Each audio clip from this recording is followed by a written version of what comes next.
Can everybody turn on their microphones, please? And we'll start off with the 2026 budget, the 1782 notice and levy appeal. Ryan? Yeah, I'm going to walk you guys through this and talk a little bit. I know I sent you guys a quick email this afternoon. And I know I sent you an email earlier this week when we found out the bad news. So the town had applied for a 3-year growth levy appeal, which we are allowed by law to do. So as you guys are aware, you approved us to submit that growth levy. We actually did 2 appeals. We did a growth levy, we did an annexation levy. And while we had heard news that the DLGF was not looking upon those positively, they are going away at the end of this year. So Senate Enrolled Act 1 eliminated the ability to do it. And so we expected that we may not get the whole thing, or that maybe they would be tough on us about submitting documents to support our position. But we were a little surprised when we received notice on New Year's Eve at 4:07 p.m. that our appeal was denied. We submitted this appeal in October. And so typically they turn it around really quick. This time they did not. So certainly that was disappointing. The majority of the appeal that we provided was in support of public safety and hiring police officers. There were a couple of other expenses in there as well, just as a result of growth, increased attorney's fees, some equipment to upfit some of the police vehicles, our insurance increases, which you know we talked about in November, and then some of the pay raises as well for staff. So we were disappointed in that. We were approved for a portion of the annexation appeal, and so we will get some additional levy relief for that. I did want to talk about that just a little bit because they didn't wholeheartedly not approve the annexation appeal. There were 2 ordinances that we had adopted in December, and so we submitted those because they were actually approved in 2025, but they said, well, they don't really become effective until 2026. And so you can apply for those next year, but so they cut that out. And both of those were 2 sizable annexations. So they chopped that dollar amount out. And then they kind of started, then they said, okay, well, you basically qualified for $54,000. But then they went through all the different revenue sources, which is not what we do, as you guys are aware, when we do a fiscal plan. We assume based on those annexations what the property taxes impacts would be and how we would provide services to those areas. So we don't necessarily go in and do a calculation of, well, we're going to get excise tax and we're going to get lit and we're going to get little pieces of this. But that's what the DLGF did. They went in and said, and they slowly dwindled the number down to the $11,000 that they eventually ended up granting us. Now they did say that we'd get $11,000 this year and we get $7,000 next year, and we could apply for those other 2 annexations next year. So we will get some of the annexation appeal that we were hoping for. And so after a lot of discussions this week, obviously I got on the phone. Well, Julie and I spoke on New Year's Eve. Of course, nobody was working until the 5th, so I wasn't really able to have any conversations with people. Had some conversations with our financial advisor, had some conversations with our town attorney, and had some discussions with my staff and my department heads as well, and kind of tried to work up what we think the most appropriate plan moving forward would be. And so that's really what I think we're here tonight, is to walk through this, and I'll answer some of your guys' questions. But what we kind of finally arrived at is we think our best option is in the information, it does allow that we can make a rebuttal to the DLGF regarding our 1782. So what we would actually like to do is basically reject the 1782 and provide a rebuttal to the DLGF and ask them to reconsider a portion of the growth levy. Now we think there are some of the expenses which we've dropped out and said, hey, these are expenses that we could pay cash for that are not reoccurring expenses. And so we've tried to ultra focus on the things that are reoccurring expenses. And so I guess I didn't mention that. I know you guys know it, but if anyone's watching, the reason they denied the appeal was simply because they said we had too much cash in the bank. And so the challenge with that is, one, what I just mentioned, cash in the bank does not support reoccurring expenses. So eventually, if we continue to do that, we would be broke because we'd eventually spend down all of that cash and we'd have no money in the bank and we wouldn't be able to operate. So that very premise of you have cash, we don't believe is sound financial planning, which is what the guidance our financial advisors and your staff have tried to have you do. And honestly, the town council has been really good about having a financial plan and how we move forward. The other component of that is cash is misleading. And we have this discussion when we talk about the budget every year. Three things typically happen every year. One, we project revenue. When we project revenue, we're typically conservative about it. And I'll use Mike Tully, for example, on a building permits. We assume, again, I'm going to make up some numbers because I don't know what the exact numbers are, but we may assume we're going to bring in $250,000 worth of building permit revenue in a year. Well, we set that conservatively because if we only bring in 150, then that reduces our fund balance and we have to cut our budget. So normally we have a pretty conservative number there.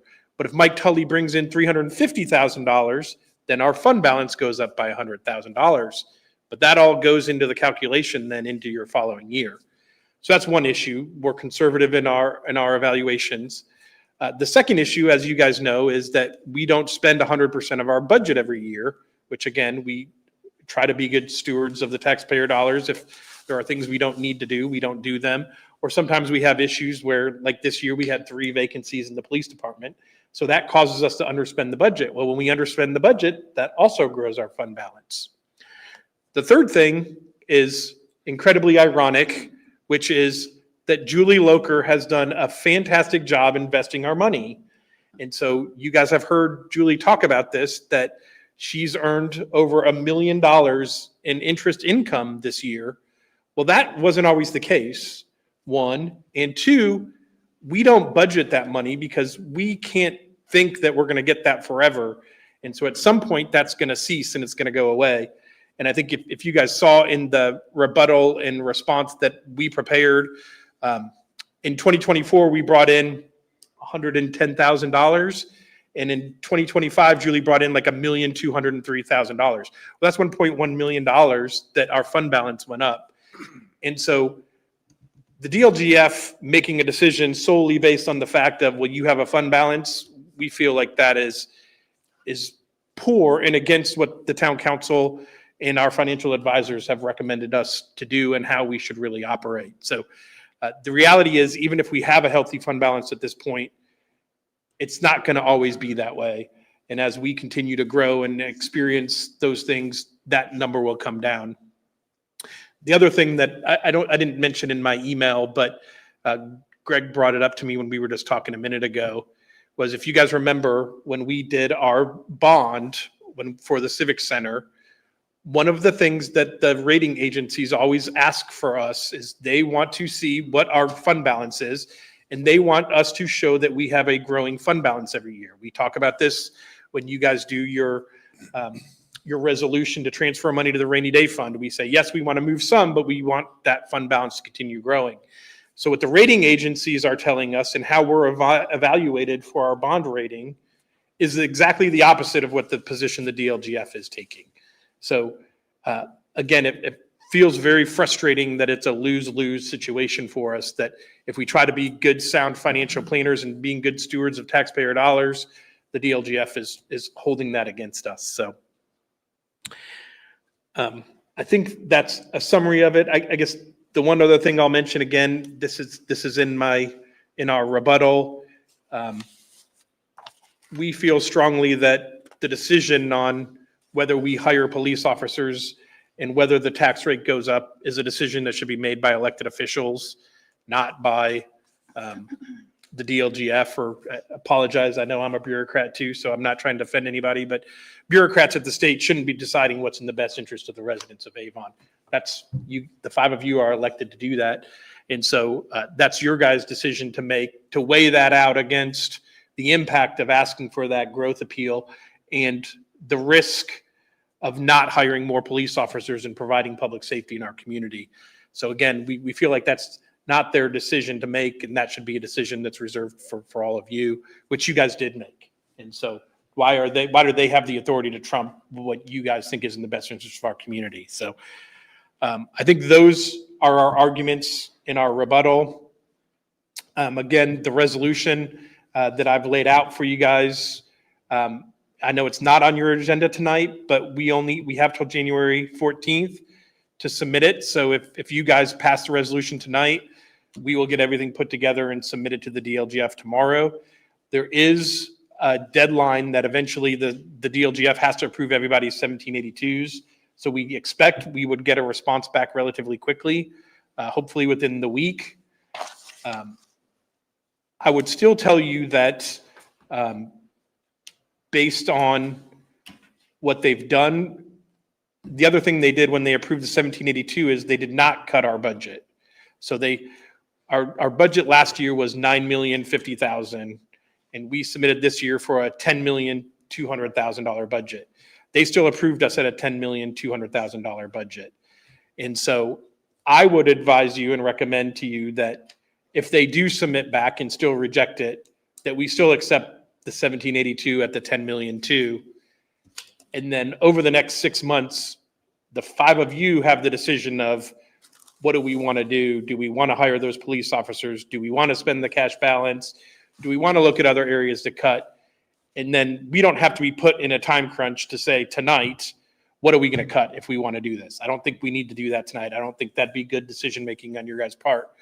So accept the 1782 if they come back that way, and then we move on. It probably continues to be in your guys' court to then finally make the decisions on what cuts to make, or if you still want to hire those officers, or if you're willing to reduce the fund balance.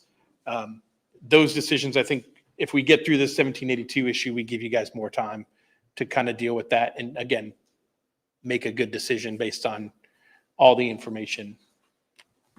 So that's all I've got. I'm happy to answer any questions. I know you guys probably have questions, and if anyone wants to vent, feel free to vent. I did it several times over the last week, so.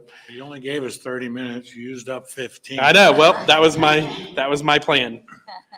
Steve, I'll ask you, you're going through a hiring process right now. How many openings do we currently have? So from 2025, we have 3. So 2 new positions that we need in January, and then 1 opening from officer elect. And then we're looking for these next 3 then. Yes. Have we exhausted that list of names then from the recent? So we had a process in the beginning of 2025, which we did exhaust. The new process started in November, and we are only to officer number 6 on that list. The list is looking excellent. And so I'll be talking a little bit about that during our little briefing from the police department.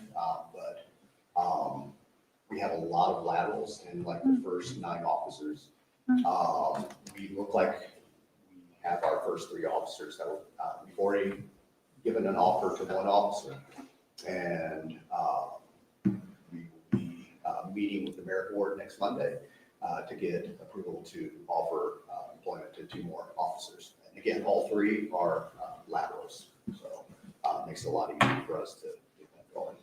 I know in the past, it's always been workman's comp injuries, retirements, you exhaust your list, and there's just a number of things, and we can never get all of them filled. Now we're the opposite with the lateral moves and everything. It's making it a whole lot easier. So I think we need those funds now to fill those positions. It's a very healthy list. Again, we're at number 6 and with a total of 29 people that are on this list.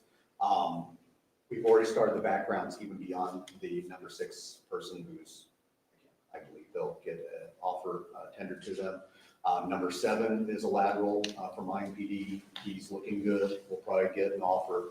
Number 8 and 9 are not laterals, but they are just starting their backgrounds. So I think we have our top 9. That's amazing.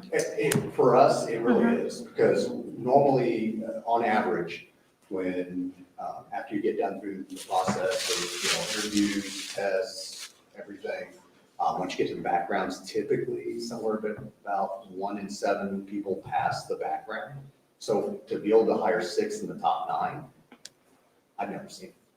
Yeah, it's a really good list. So they would just have to then go through our personal department's training, ride along and things like that. They don't have to go back to ILEA because they're lateral. The laterals, so one of them is an out-of-state lateral. So we already looked into what it's going to take. He has to provide some paperwork to us that will provide some law enforcement training. But beyond that, what he'll have to do is, since he's coming to us from Louisiana, criminal law, traffic law, he'll have to qualify with firearm down at the academy. He'll have to do an interview with the member of the LETV. So there's a couple little hoops, but compared to someone who has to go to the academy and go through a full field training process. Full field training process with academy, approximately 1 year. This guy will probably be working here in about 3 to 4 months. Awesome. Amazing. Everyone else, probably within a couple months, they'll be on the road working. So Dan, have you had input in this? Yeah, I was working the second though, just for the record, and the first. Yes, I'm sorry. So yeah, Ryan reached out to me and we talked about, you have a couple different options, but so really you have 3 decisions. You had the ordinary budget order, the 1782, then 2 denies of the excess levy appeal. So I was involved in trying to look at that, analyze what options are easier, which options are most likely to a good result. I kind of stay out of the Greg and Ryan, like where the money should go, part of it more to that, but yes. And I feel comfortable with the recommendation. Did the DLGF give any guidance either prior to this? Have they, if your fund balance is 20% over your budget, or did they give any feedback on this and say your fund balance was too high by 2%? Is there any extra detail? Just nope, sorry, you got too much cash. No, that was in the denial. It literally just said you have a sufficient fund balance. That's it. We did find back in August of last year when they made a ruling that they were going to allow the appeals, they did have something in there in a 6-page document where it said that they may deny appeals if you have sufficient cash. And it said they believe sufficient cash is 20% of your budget, but they said they would allow rebuttal, which is why we've specifically used the language to say we're gonna do a rebuttal because we don't agree with that. And as you guys know, 20%, if we held 20% in cash, we'd be holding off on doing all kinds of things in our budget. I mean, we'd burn through $2 million, which is 20%. We'd burn through $2 million in 1.5 months, probably. There's no way we could operate with a fund balance that low. So again, I don't know where the 20% came from. That's not what your financial advisors recommended. And that's your financial advisor recommended I think it's $3 million was the minimum for us that we passed, which is still above the low. And again, if you remember when Greg came in with that resolution, Greg said, we expect you to be way above this. This is a minimum. And so there was that information in there. But again, No details on you. No guys missed detail. it by this way. yeah, Were we the only local government that got hit with this type of denial? This just feels so odd. So I'm trying to wrap my mind on why. Why were we picked? Why were we denied? well, and that's what we don't know. And that's why I kind of said in the resolution, it specifically says that we felt like their decision was arbitrary because they didn't give any justification for it. But I can tell you, and the people that I've talked to, Greg said about half of his clients were denied. He said about the other half, they got something but did not get what they asked for. But Sounds like it may be guidance that the DLGF is receiving to tighten up on what budgets you approve. I think that's what we think the case is that there was potentially a directive to them to either not approve them or to make sure that if they did approve them, that they did not increase the people's tax rate. And so our denial resulted in a reduction in our tax rate, which means we had greater growth than our appeal. And so not giving us our appeal actually makes the tax rate go down. So it could be that. It could have been that the guidance was they don't want people's tax rates to go up. But I also talked to the town of Danville. Danville did a $500,000 growth levy appeal and got all $500,000.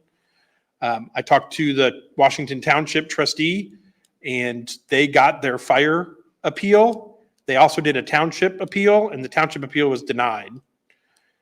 So I don't know that. Same reason? He didn't say that. Okay. And so I told him our situation, and he didn't say that was why they got denied. If I remember, the township doesn't carry a large fund balance.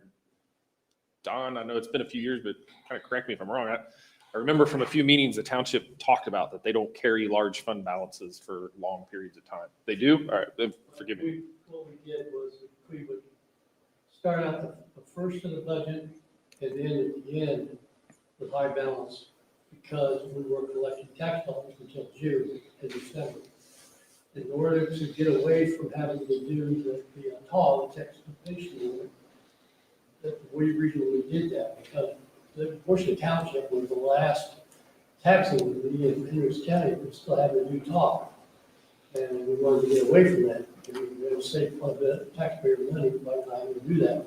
And so, yeah, what we would do is build our cash balances up, starting out the first of the January 1, and then end, the same way. So that we didn't have to do that. And we Fair also- enough. I obviously remembered that wrong. Yeah, I might just say too, that, I mean, I don't think this has, I don't know that, I wouldn't want you to feel like it has anything to do with like they singled you out. Sure. I mean, I'll tell you two facts and then you can connect the dots. One is that a year ago, the legislature phased out excess levy appeals for growth altogether. So that's a policy statement. We're not going to continue to give excess levies on the 3-year growth. But the phase out begins this year. So how those were going to be handled in 25 appeals, the DLGF spoke openly about that and said, don't get your hopes up for a 3-year growth excess levy appeal in 2025. So that was not a secret. It had nothing to do with you, nothing to do with the town of Avon. That was a matter of policy. The state legislature took it away, and they obviously that was going to influence 25 decisions. The second thing is there is within the 3-year growth excess levy appeal a mathematical equation you have to satisfy to show that you are even eligible for the excess levy appeal. So you have to show you are growing by whatever formula the DLGF gives you. And in the past, if you could do that, you usually got something, either all you asked for or a substantial portion. But that's really not what the statute says. The statute says that even if you can show that you are growing fast enough, the DLGF must make a determination as to whether the excess levy appeal is necessary in order to, for the town, in our case, to provide essential government services. See, the second part of that test is very subjective. And that's where, that really is the basis of this denial. Not that we aren't growing fast enough, but very simply, maybe for the first time in a long time, the DLGF started applying the second part of that test in a little more stringent manner, because they said, well, look, they didn't really say you have too much cash on hand. They said, we believe you can hire the 3 police officers and these other things that you want with your own money because you've got you're projecting to have over $11 million in the bank. It's the Reader's Digest version to say that you had too much in cash balances, but it goes back to that test of, well, it's not like they're really not going to have a police department if they don't get this excess levy. And on the annexation appeal, the standard is slightly different, but it says you have to have annexations and then you have to convince us that this excess levy appeal is reasonably necessary. Again, pretty broad and subjective. And I just think that you saw the deal, Jeff, more stringently apply the second half of that rule. I disagree. Because in their denial letter, they show resolution 24-19.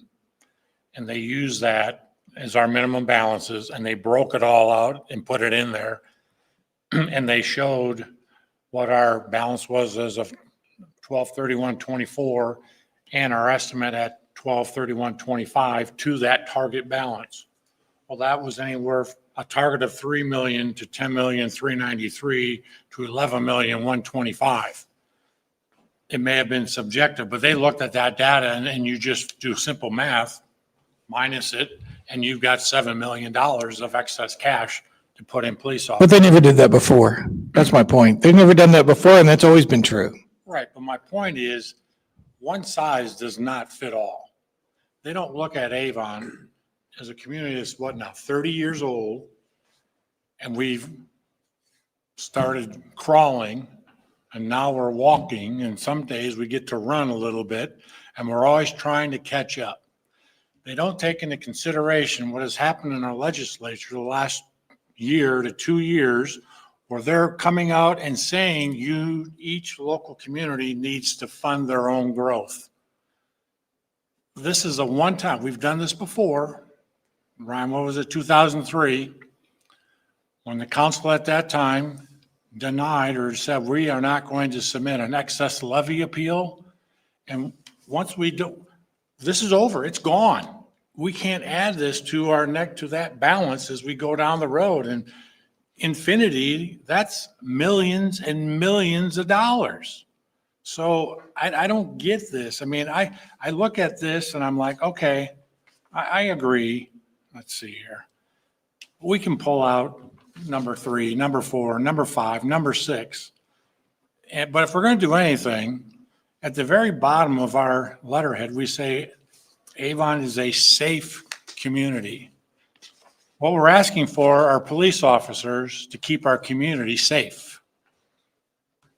I don't get it. I mean, they're putting everybody in the same box, in the same corner, and it's across the board. This is what we're going to do. And so I don't think we should be timid about going to bat and doing our appeal.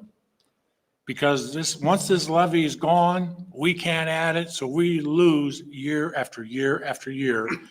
And who knows what this next legislative session will be.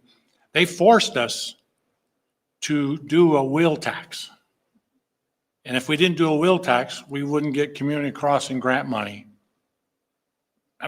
Maybe forced us, threatened us, suggested it, whatever word you want to use. We're playing their game, but they don't talk to each other. One says do this, the other one's doing the exact opposite. And that puts us in the middle, and then we get the rift, the fallout from our constituents. So I might be off here, but I think at the end of the day, we're trying to play by the rules and they keep changing the rules. And we're only worried about Avon, Indiana. I could care less about anybody else. We got police officers that want to make lateral moves to come here. There's got to be a heck of a reason why they're doing that.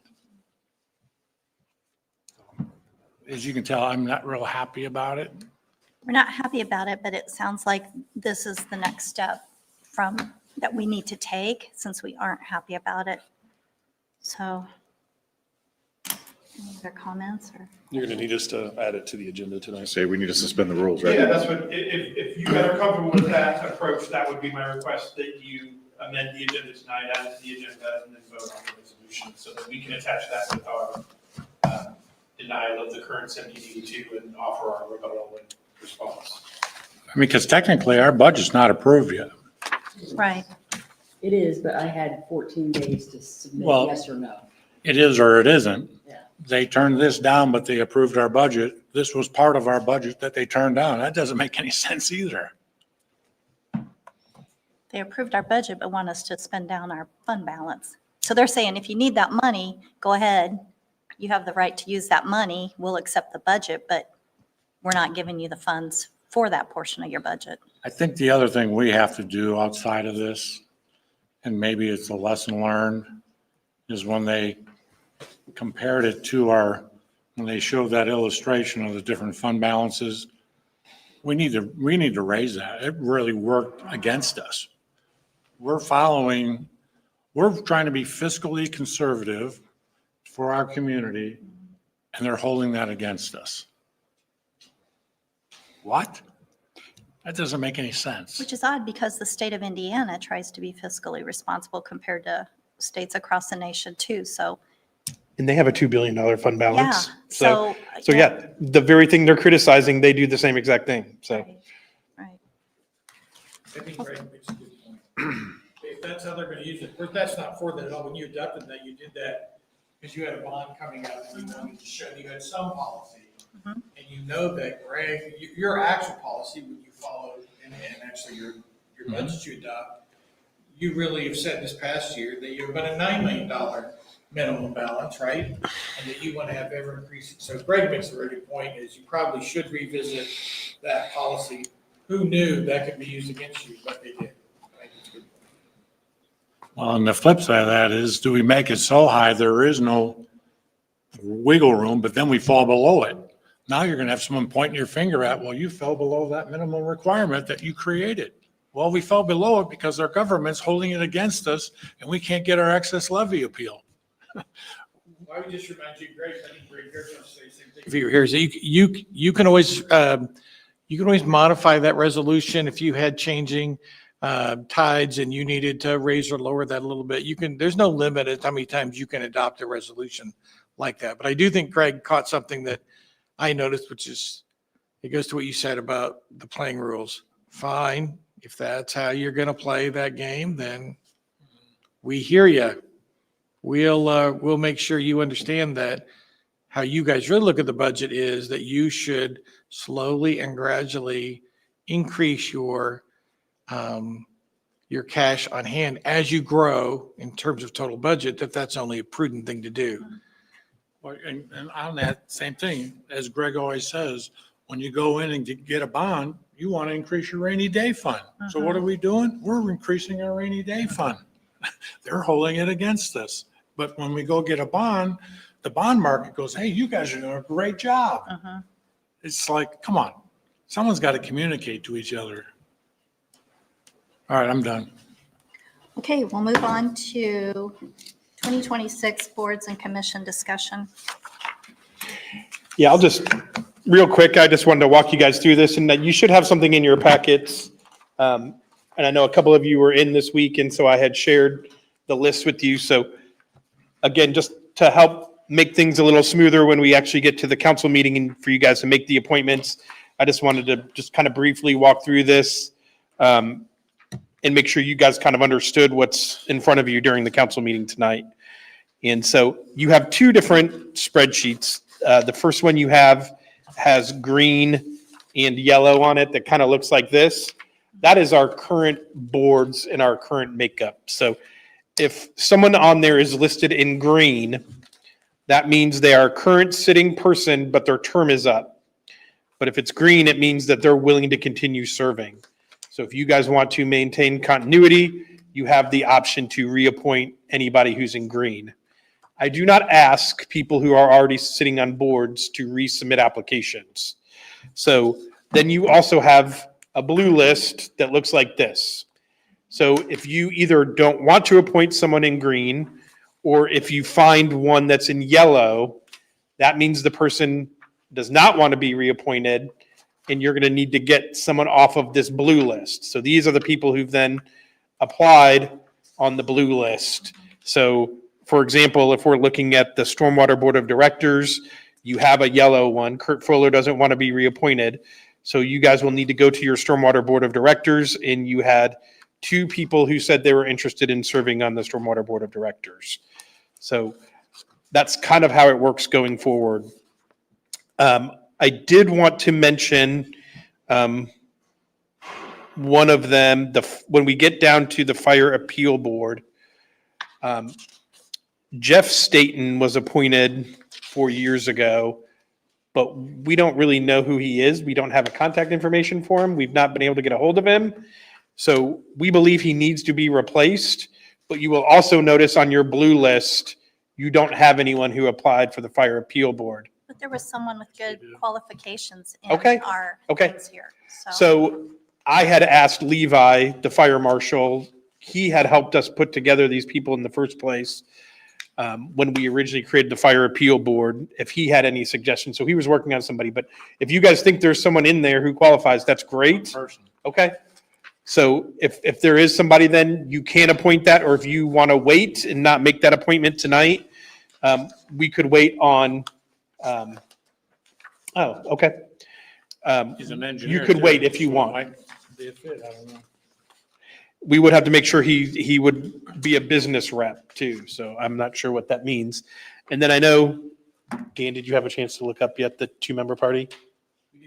Okay.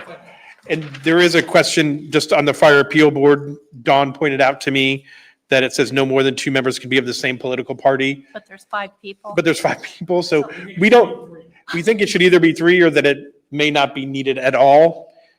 We've not tracked the political affiliation of the other people, so I think there's some belief that maybe it's not actually required. And sometimes the spreadsheet changes and we may have taken a board off and putting one on, and maybe the information doesn't match. But I have asked Dan and Anna to look into that, and so they're going to confirm that for us. So really, in summary, if we do nothing with the redevelopment and the plan commission, there's only 4 people we need to replace. Essentially, yes, that's correct.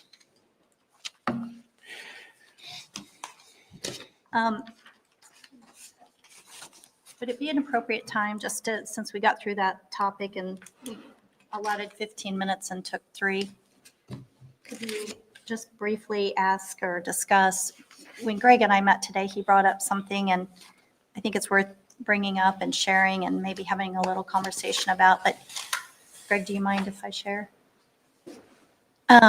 He said that maybe we should consider some of these liaison boards that we sit on or that we're assigned, and maybe discuss what kind of value we get out of that versus our time and energy commitments. So if anybody has an opinion one way or another on that. I know when Greg brought up the subject today. Well, I think the thing here is I try to look at what's the value added. I use the example, when I went to the library board, they go, "What are you doing here? No one's ever come to our meetings. Why are you coming here?"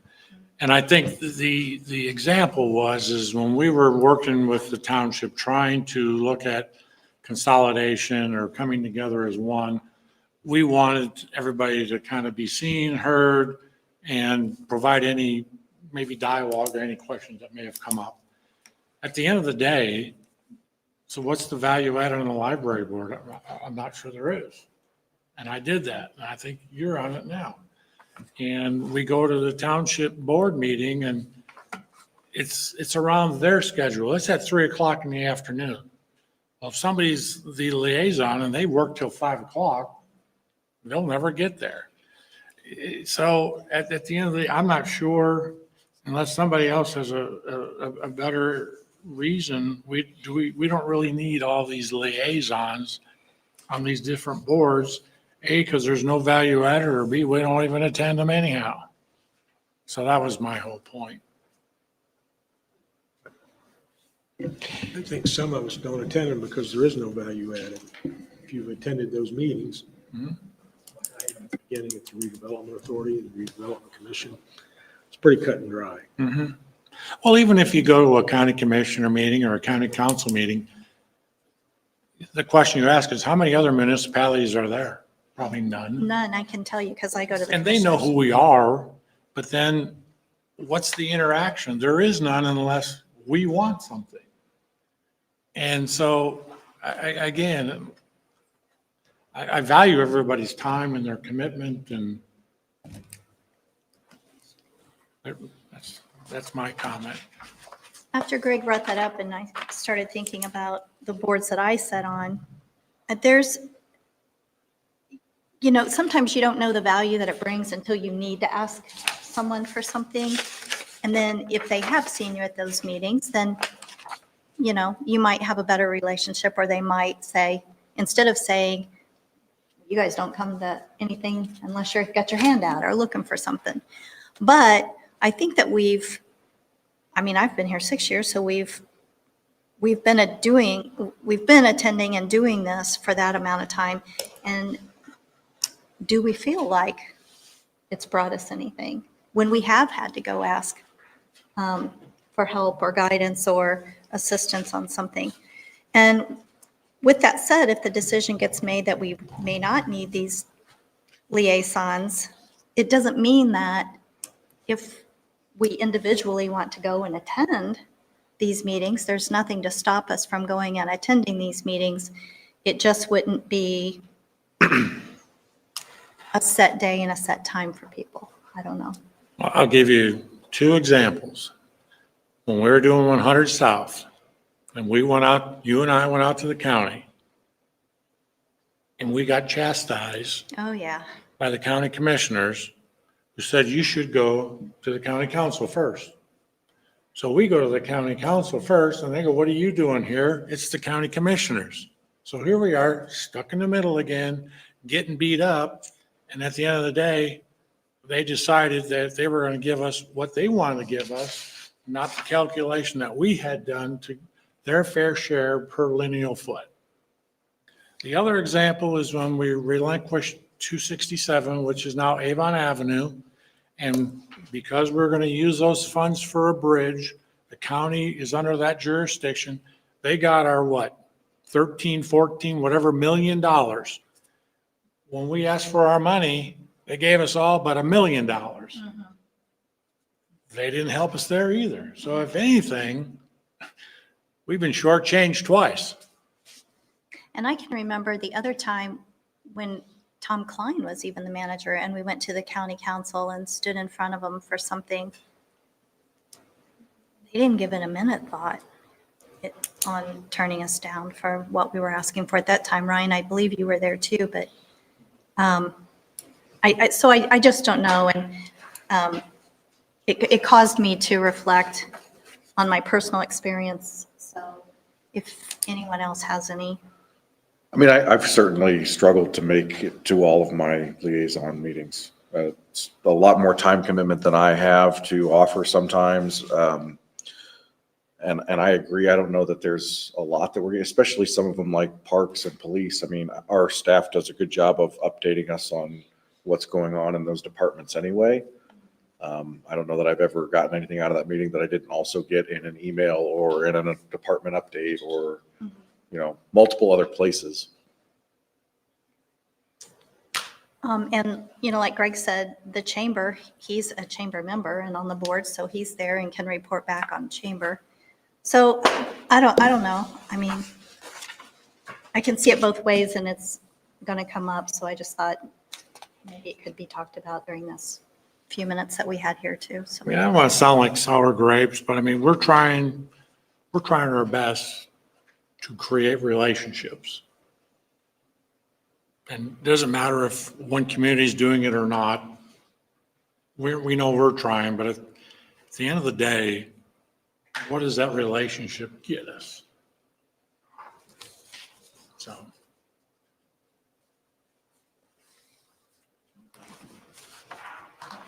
other comments or if not, we'll move on. Amending the planning fees, Linda? Okay. So if you could start with the last page of the package, the larger one, and then the colors.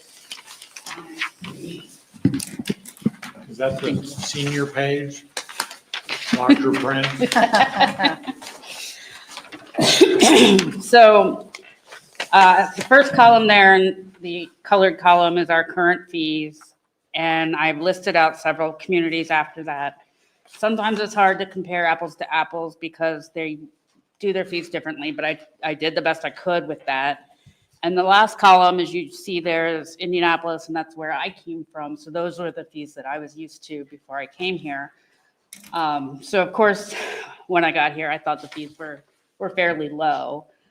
I come from a directive that we were given in Indianapolis that the task that we're charged with completing is taking petitions through a process, a zoning petition, a variance petition, a plat petition, all of those types of things that go through our processes, that the people that are requesting them should be the ones paying for it and not the community members and not the tax dollar going towards that. Now, does planning have a benefit to the overall community? Of course we do, and then that we do have some taxpayer money going towards it for our comp plan and for other things that we do for our community members. But that all in all, these fees should be paid for by the people requesting it or by the entities requesting it.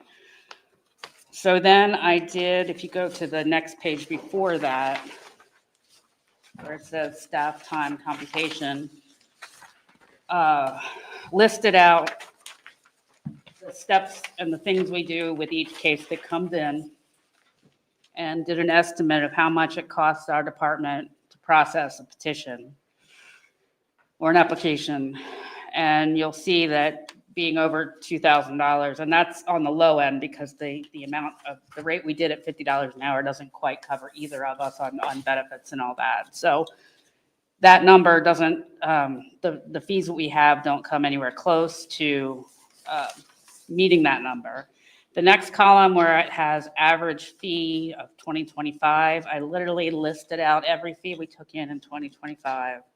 And that was the average number, is $815.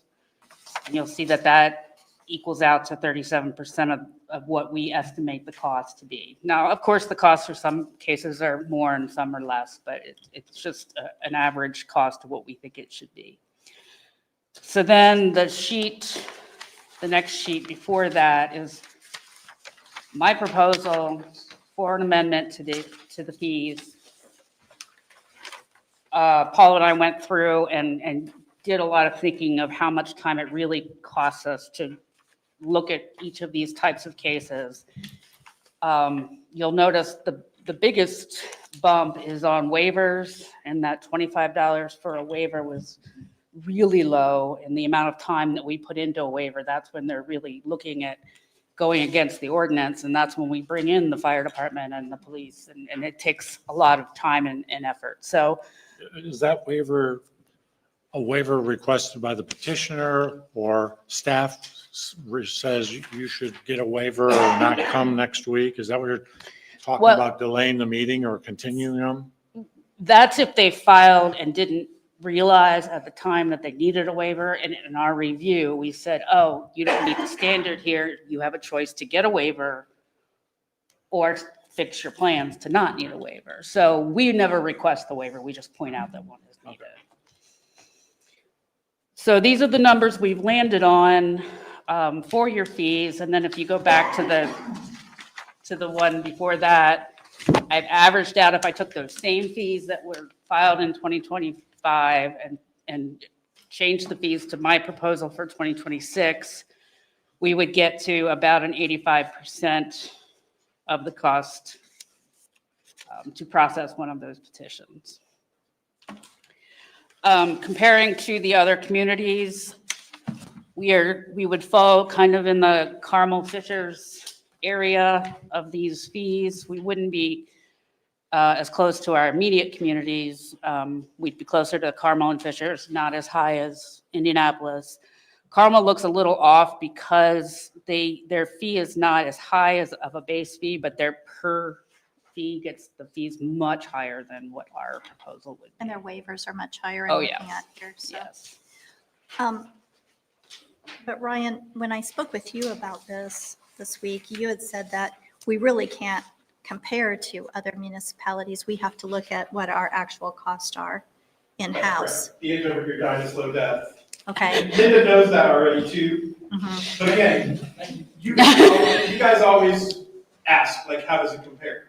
We can't set our fee based on how it compares. So Right. that's why Linda did an analysis of what it actually cost us. Mhm. But our assumption was, you guys were still gonna say, how does it compare? So we're giving that to you just as educational information, it is not how we're making a decision about setting our fees. That's You're 100% correct. right. That's correct. Can't tell you about it. so much better. Thank you. So again, that's really just Yeah. for you guys, so The- you can see, we're not setting it based on adjacent The communities. proposed numbers I came up with were based on our costs and not based on other communities. Correct. Yeah. I mean, you've detailed that out. Yeah. So I just wanted to make sure, because that was a question I asked and I wanted to make sure it got said publicly. We're still only collecting 85% of our costs. That's correct. But we can't make Well, money still, on it. Yeah, that's what, to that point of that we're really not, if there is a case that actually requires less work, Mhm. if we charged 100%, there could be some cases where we're actually charging them more Mhm. than what it costs. So again, we think the prudent thing to be is not be at 100%, but also not to be at 37%, because that's entirely too low. So And I again, think, that's our compromise. and I think like what Linda said, you know, there is a benefit to the entire community when there is development. So to expect a particular developer to pay. So do this one step further. Compare this new rate proposal to 24 revenue. What would it have been if we would have had these new rates? I did not look at Come on, come on, 24 come on. revenue, but I How can many provide that. cases you had? I'm sorry? Do you know how many cases you had? I, probably similar to 25, but I don't. Well, it's going to be at least 50% more because you're only 37 to 85. $1,000 a case So- more is what we would have collected. Mhm. So let's just say it was 30 cases, that means $30,000. Well, and that's what we need to do. And not only what Linda's doing here, but all of our departments need to look at how do we adjust our revenue stream. Mhm. Yeah, so Linda is kind of leading the way. The building department is going through the same exercise, and they will also be bringing through their modification of the building fees. We haven't changed those in a long time either. So this is part of our goal is to bring those. Steve's here, right? Sorry, Steve. I look for you back there. Steve has already adjusted some of his and has kind of ongoing, been amending some of his fees. So if Linda does this and then the building does that, that will be, we'll have looked at all of our fees. Parks. Parks, and we're also, you guys had given us guidance, we're also looking at adjusting all of our fines and fees. Anna's been working on that, and that's been handed out to all the department heads, so we're all reviewing that too, so we're gonna come back. We still have fees that are $25, it should probably be $250, or not fees, fines that, you know, they're still the same fines we put in place in 1998 when we became a town, and they never been changed, so we're working on that too, so you guys will see that over the next couple of months too. Well, and the fines are $25. If it happens again, it goes to $30. If it happens again, it goes to $50. There's no reason for people to want to be concerned about it. Mhm. It goes from 25 to 125 to 500 to 1,000. Now you start getting their attention. Thank you, Linda. Great job, Linda. Thank you. So if you guys are comfortable with what Linda's done, the next step will be for us to put this into an ordinance and we'll introduce it. We'd like to probably try to get that in front of you at your January 22nd meeting, and then you guys can adopt it. And we can go retroactive to any case that we are currently looking at. That would be nice. Last, we've got discussion of, well, this is becoming a city. I think, Brian, are you going to take this, or Dan, or who? Dan passed out something. Yeah, you guys have some information, I think Dave has that information. I also just provided you guys some general information. I'm not sure what you guys want on the discussion on becoming a city, but just in order for you guys to have that conversation, if you want to have it, I provided you the Indiana code citation, and then I also gave you guys just the reorganization statute. Again, I know most of you have seen that in the past, but I provided that as well. But not sure where you want to take that conversation, or it's really more of a legal issue, so I'd probably defer to Dan, or if you guys have specific questions about that, let us know, please. Yes, and what I've done is you received a memo in 2022 on this topic. This summary you had before tonight's been refreshed just a little bit. There are no statutory changes since 2022. So basically outlines the procedure, but you'll see on page 2, key differences between town and city models. We added that just to give you information about what that would mean. The role of the council obviously changes dramatic between a town and a city. And then it's not in the materials, but I would also note that under the Indian law, if you transitioned, you would be a third-class city because you have less than 34,000 residents in your last decennial census, which would be 2020. Your effective date, if you did it as fast as you could, would be 2028. So when you have your census in 2030, you might be over 34, and then you would transition to a second-class city. So that's how population affects your actual classification.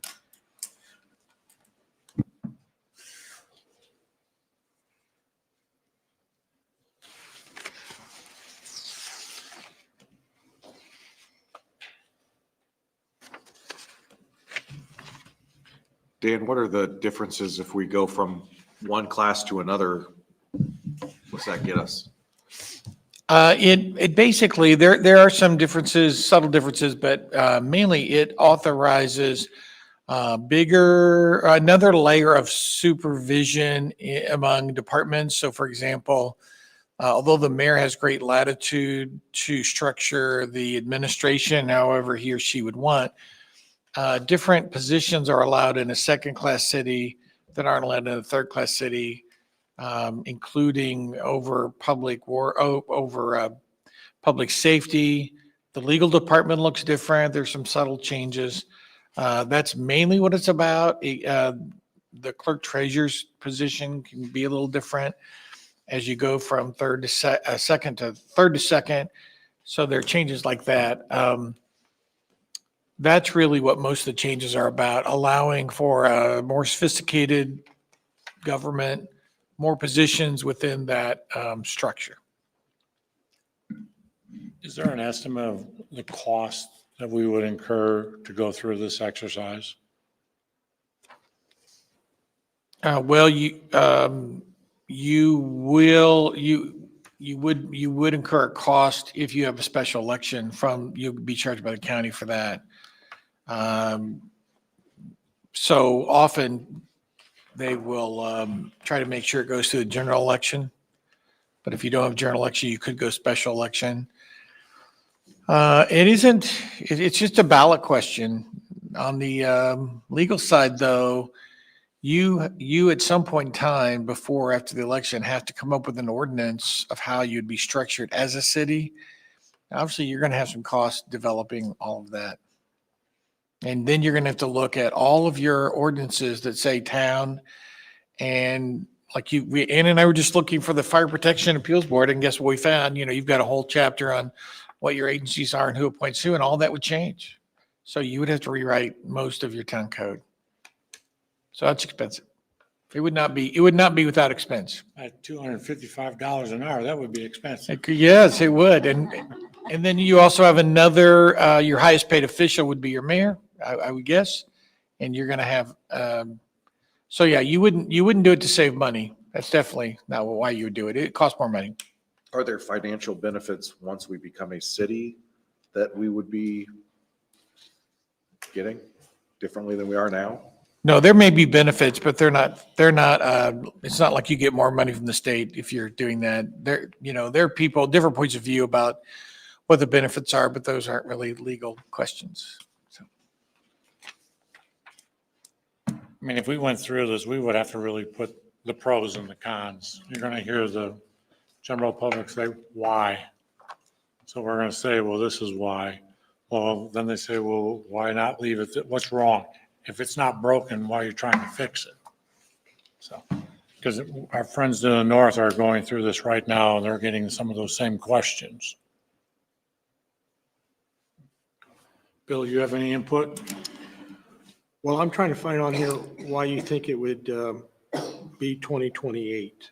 What's the timeline that puts us there? Yeah, it's because under the current process, the ballot question, yes or no, become a city, the fastest you could do that would be 2026. Then if that's approved in 2026, then you have to have the first city elections in 2027 would be as fast as you could do that. So that those persons who were elected for the first city offices could not take office until January of 28. That help? We- we- Can you give us a ballpark figure of what you think the cost would be to do this? Well, to get through the transition is not that expensive. But then once you become a city, like I said, the rewriting of your code, I figured it would be $50,000 to rewrite your, to get through the whole thing, I would say $50,000. Yeah, and again, Such a every consternation department, last year about our budget for elected officials getting pay raises. And you're talking about adding an incredibly expensive elected official. Well, that's why we were doing this, was to ask, what this would be. And it may or may not be an incredibly expensive official, depending upon what the salary is set at.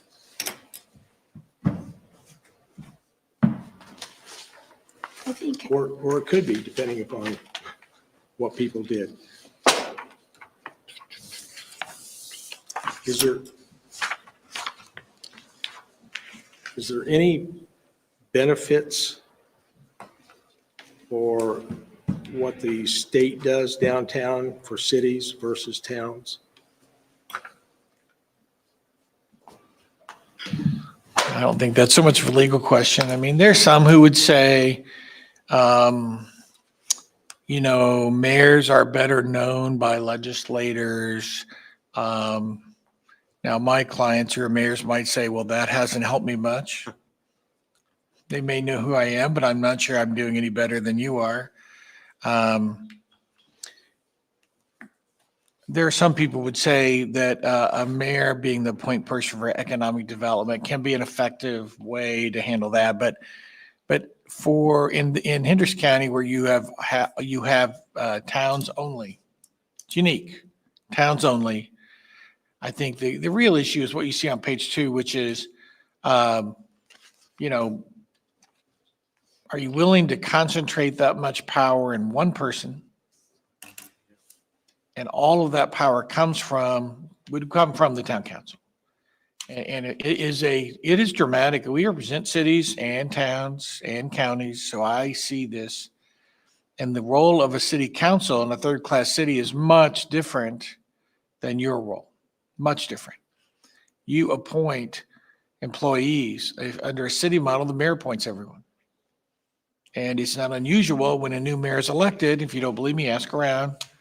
New mayor's elected, the existing department heads get a notice that says, I'll expect your resignations on December 31st, and I'll make my own appointments.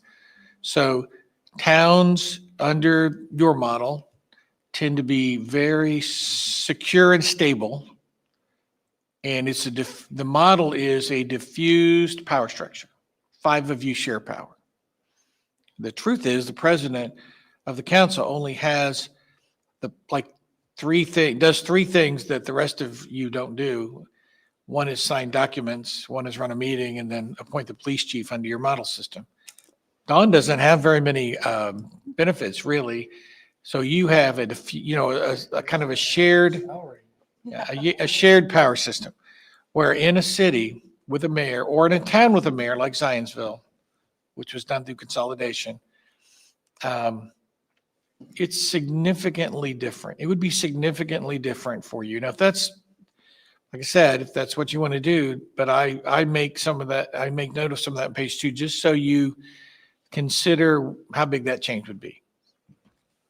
I think the one thing for me that I think about is, like our terms are divided up so that we don't have a whole new slate each time. So I think one thing that worries me would be, what if the mayor left and and then he terminated his second person, because they won their own person. And then also you've got your council that's voting, trying to make good decisions. And yet it can end up being vetoed by the mayor if the mayor just, so you really have 5 people discussing it and trying to make decisions, but you got one person that can veto. So those are the things that scare me. But I've written on the front here pros and cons, so I'd like to figure out more, I guess, get my education and see. I look at it as, how is it going to make us better than what we are today? And we need to articulate that. And if we can't articulate that, then there's no reason to make that change. And if we can, then we should give it serious consideration. Yeah, pros and cons. I think that was well said.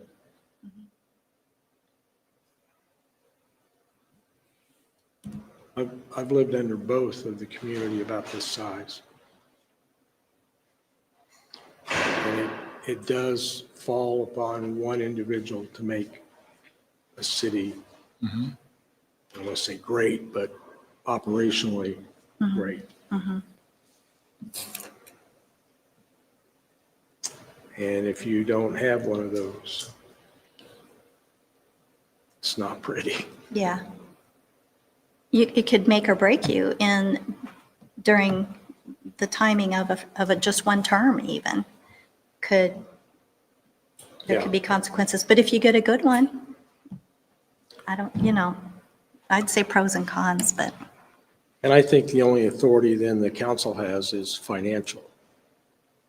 I'm not sure how far that goes. The DLGF doesn't think we're doing a good job, so who knows?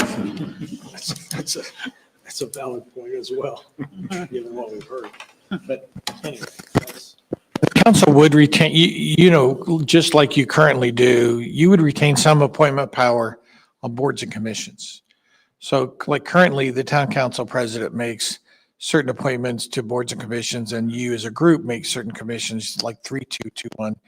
So that would remain. The council does have some appointment power on boards and commissions, not employees, though. That's the difference. And otherwise, you are the fiscal body. You would remain the fiscal body, so you do the budget. And then also, you are the legislative body, but as Dawn noted, subject to the veto power. And also, I would note, the veto power relates to all ordinances, orders, and even resolutions. Like resolutions, those aren't laws. We don't think about that, but a city council can't even pass a resolution unless the mayor agrees. So it's really different. But you'd have the power of appointment, fiscal body, legislative power, subject to the veto power is the best summary.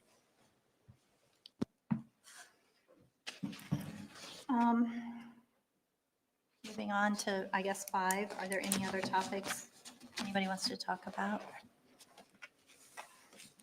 I have 3 things. I mean, on this city, if you want to, we can put it on our strategic session and have more conversation, or if we've had enough, that's fine.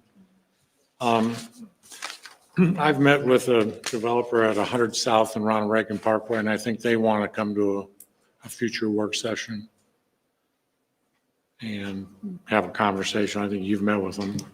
I've met with them.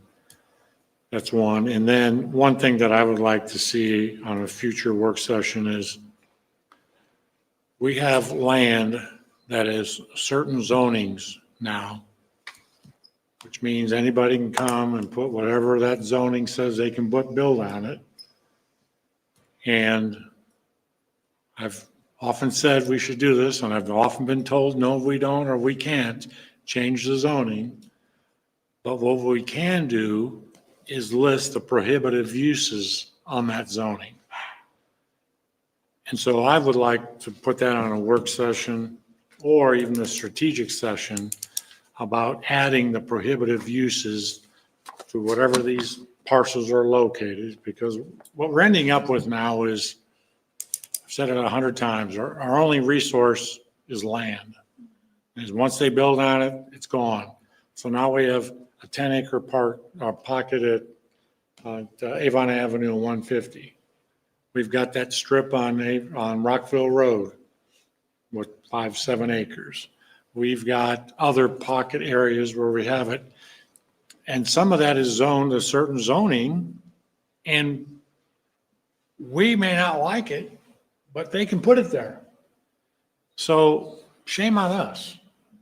So I'm not advocating changing the zoning. I'm advocating putting the prohibitive uses on that parcel before anybody brings something to the council. Dan, chime in. I'm taking notes. Okay. That's one approach. It doesn't bother me nearly as much as staff's. Got it. So I don't know if that's something Linda and Paul can work on. So, Greg, I just want to make sure I understand. So we've had this conversation before about, you're not asking to downzone it. You're not saying, so if it's a commercially zoned property, you're saying you want to attach Exceptions. restrictions to that commercial What can zoning. be built As, on again, that. as an example, if it was a commercial Prohibitive property. uses or unprohibitive use, whatever word you want to use. It's like somebody comes to the plan commission and they want the wall location, and they got 2 outbuildings or lots, and we put in there, you cannot put the XYZ on those lots. I'm gonna put XYZ on this lot right here, that no one's looking to buy yet. Because as it sits today, they could put a gas station there, they could put a grocery store there, they could put a daycare there, they could put something there that we may not want, but we can't do anything about it unless we put prohibitive uses. So they still got to come to us to get the proper approvals, right? But I think it puts maybe an extra quiver in our arrow. So let me clarify. Are you asking if there's an existing C2 zoning, again, I'm just using C2 as an example, you want to retroactively go back and prohibit uses on that? Or are you saying, as going forward, when someone brings a zoning for a C2 use, that you want to provide prohibited uses when someone brings it forward? I don't think we can go retroactive Okay, for one. good. That's what, But we can put it on starting today. Today, that piece of land no one has any interest in. We're putting those prohibitive uses, attaching it to that zoning. but that's really that's really retroactive. It's an existing zoning. You can do that on saying to an an existing existing- zoning, but if it's currently already zoned that way, if you're trying to prohibit a use, that's what Dan's going to tell you cannot Well, do. we got to figure out a way because there's things going on it that we don't want on it. Can I piggyback on that? One thing that Paul and I often get in this discussion about is our 3 commercial districts and where things are permitted and they're not permitted in this district, they are in this one. That doesn't make sense. So maybe what we can offer to you is go through our permitted use list and maybe offer where changes to the whole ordinance might be appropriate. Or if you're looking specifically on US 36, where we could add a prohibited use in the overlay, but not parcel by parcel. Either way, And I think you wanna that- address- yeah. that's fine. I think that is probably a better way to address it. So let's go into our ordinance, which is what she's saying, go into the ordinance, modify what uses are allowed in, for example, a C1, a C2, and a C3, and make a clearer line on where those are appropriate. So that Categorically going, versus project or location. wise. exactly, If yes. there are uses specifically that you're interested in. We don't want this in Where they a, go, maybe we look at more separation. Like if you're this many feet of a residential or this many feet of another one of those businesses, those are the types of things that we can work with ordinance wise. That's fine. I think we need to do that. That's my opinion. I don't know about you guys, but that's my opinion. I like that idea better than touching our zoning. Well, I'm not the expert. I'm just the guy bringing the. Here's the suggestion. issue, what's the solution? Yeah. And I agree with it. There are some things that we internally talk about all the time. We can definitely take the charge. Okay. and work. That's all I had. Anyone else, anything? If not, we'll go ahead and adjourn.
To order, and please join us and rise for the pledge. Pledge allegiance to the flag of the United States of America and to the republic for which it stands, one nation, under God, indivisible, with liberty and justice for all.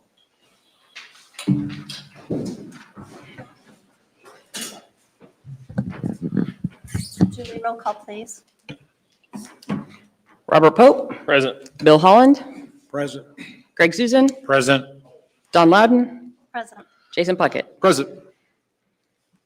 Moving on to consent agenda. Any discussion or questions on that? Make a motion that we approve the consent agenda, including the check register for January 8th, 2026, and the approval of the minutes for the December 18th, 2025 meeting as presented. Second.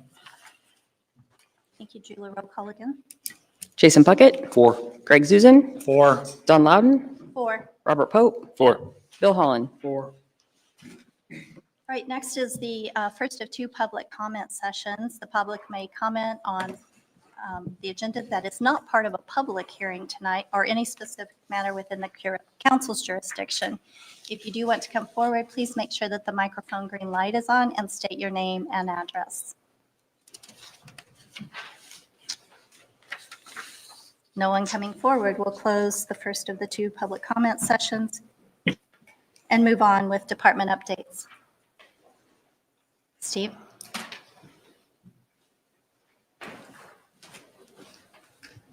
Steve Moore, Public Works Director. First thing I want to talk about is the 2026 CCMG. We are working with our engineer, HWC, on getting final plans to get that out to bid. Some other communities have got theirs out to bid too soon during the holidays, and contractors weren't liking that, so they weren't getting good bids. So we feel like we're in a good position to get the best bids possible. 100 North and Raceway, utility relocations are going on now. There'll be some more happening yet this month. AES and their underground bank was going to be going in here hopefully by the end of the month. So making progress there. 900 East and Angelina roundabout, the punch list is done now, and nothing but compliments from people on that one. So pretty happy about that. The Dan Jones widening phase 3, we still have utilities being relocated. Still planning on going to construction in April of this year for the road and the pipe and all that. But yeah, and just today there was a closure on Dan Jones. It was a gas line that got hit.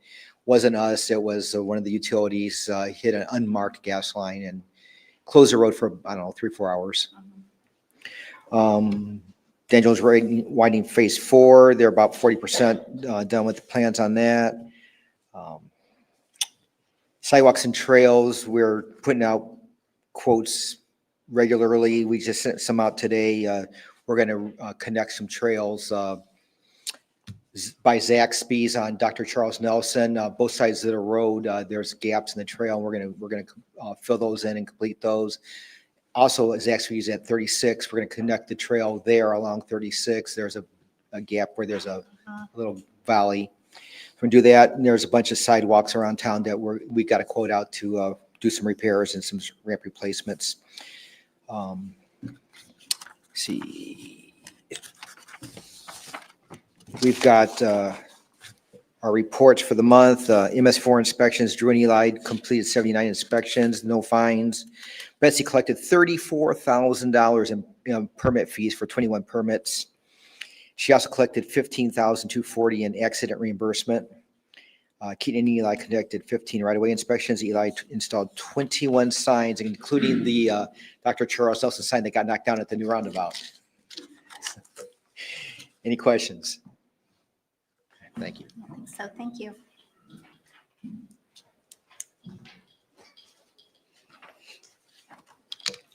Linda Albrand, Planning Director. I will start with the BZA. That's going to be, they're meeting on 120. They will be hearing a variance of use for the RISE development to add personal services. And then we have a new user for the Swenson's Drive-In. It is called Mo Bettas. If you haven't heard of that, it's a Hawaiian restaurant. They will be getting a special exception for a drive-through. They will be hearing of special exception for the drive-through. The Plan Commission will be meeting on 1/26. We have 5 cases on that agenda. Park Place Crossing, which has been on the agenda for a while for good reasons, but it is an office development on Park Place Boulevard. The Walmart Neighborhood Market on South Avon Avenue. The Avon Retail Shops, which is 2 retail buildings east of Ronald Reagan, the former Lazaro property. The Mo Bettas DPR is coming through, and then the zoning for the gatherings, which you'll hear the introduction later tonight. Other department news, we've been working on the fee increase that you saw earlier tonight. We are working on doing all of our file scanning. The planning department has the privilege of not just having 30 years of documents, but we have all the inherited documents from the county on all developments before Avon was Avon. So our police basement is quite full of all of those old documents, so they will be getting scanned. They're going to be picked up next week, so we're excited about that and to not take any paper with us when we leave this building. And then finally, I'm working on using our iWork system, which is our permit software, and doing planning submittals and online submittals and fee payment for planning cases, which has not been the case as of yet. So we're excited about these changes. Happy to answer any questions. I don't think so. Thank you.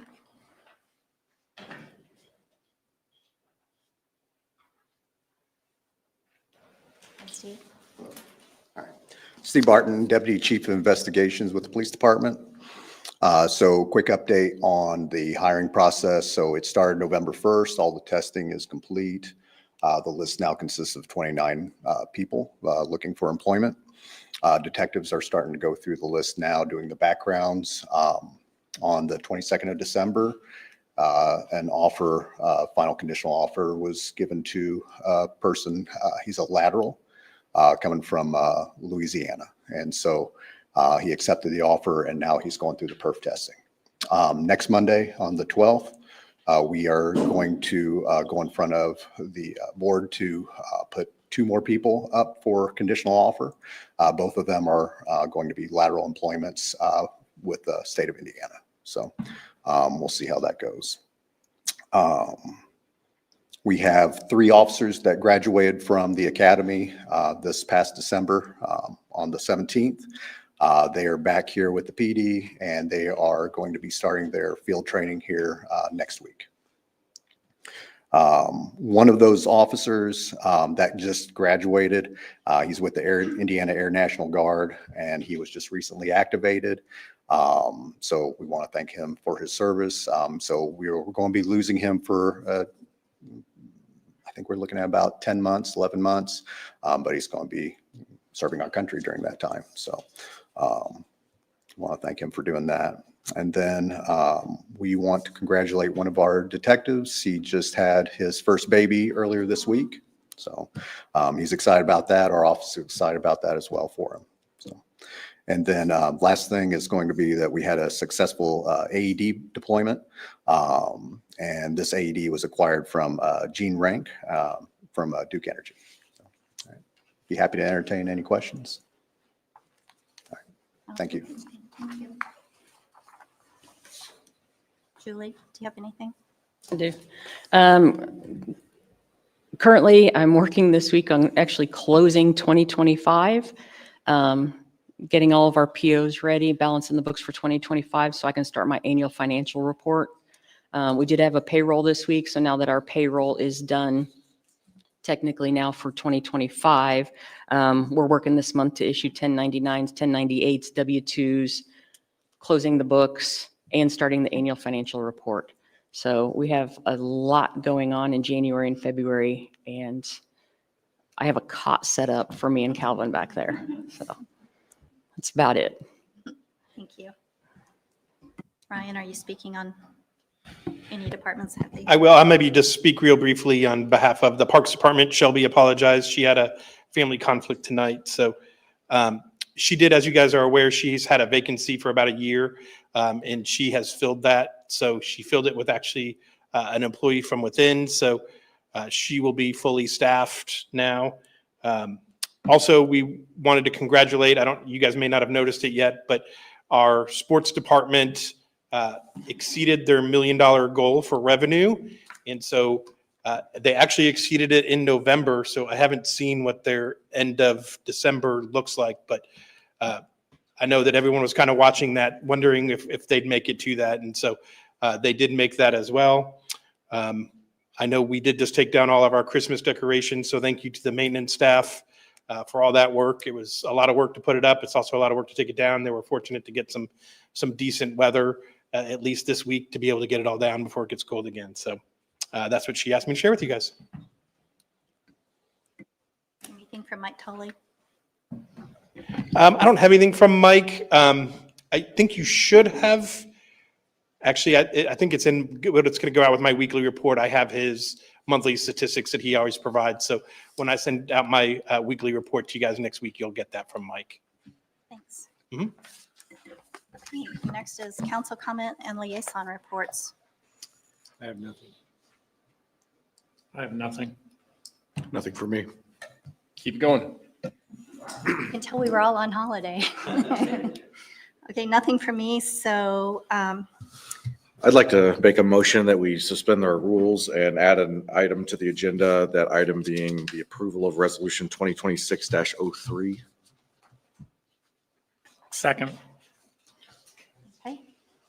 So amended. Do we want to add that down at the bottom that's the very last item, but just show it? The agenda is amended to cover that. Okay. We need to vote on that. Okay. Next is new I'll roll business. Got to call. vote on Need to that. vote? Let me roll call you Do you want to do that? Okay. to add it. Okay. So this is a motion by Jason to add the resolution to the agenda. We'll Seconded by do, Greg. and second by Greg Zuzen. Bill Holland? 4. Greg Zuzen? 4. Don Loudon? 4. Robert Pope? 4. Jason Puckett? 4. All right. Next is new business, election of the council officers. I'll make a motion that we nominate Don Loudon as council president. Second.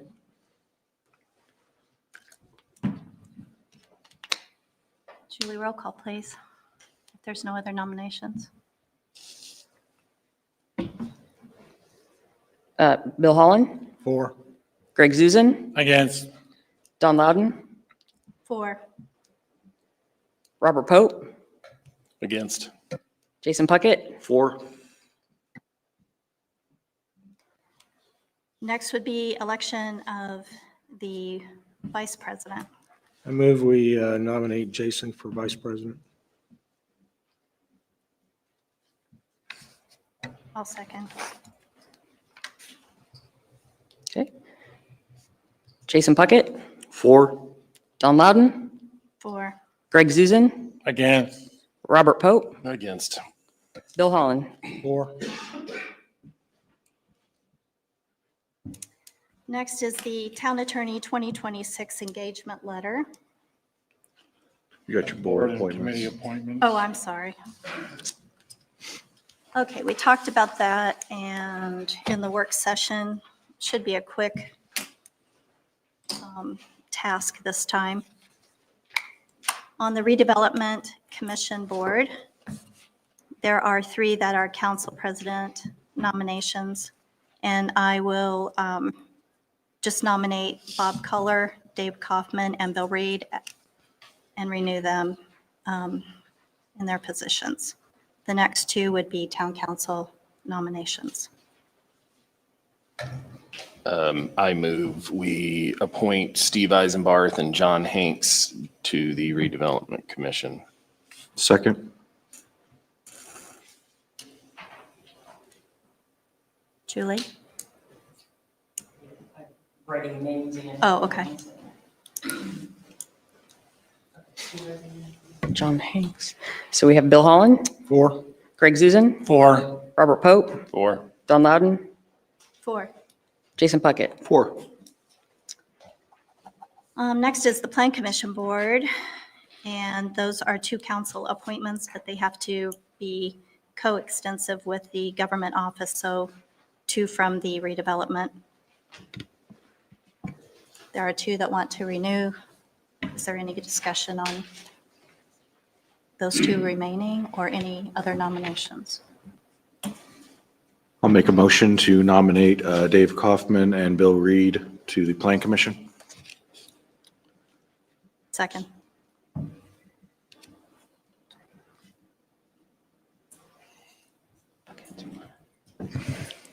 Julie. I have to I have to write down here. To what? You write the names, okay. Then we'll work together. Robert Pope. 4. Bill Holland. 4. Greg Zuzen. 4. Don Loudon. 4. Jason Puckett. 4. Next is the BZA, and there's 1 renewing or 1 that's expired. That's Ann Inman. So we'll go ahead and just renominate her.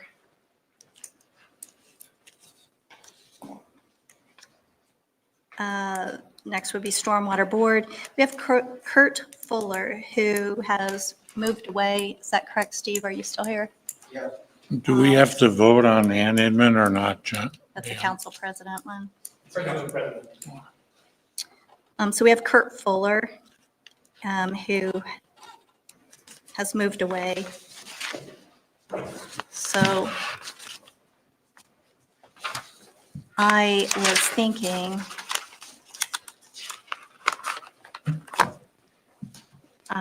Chad Higgins, based on the applications and things that we had.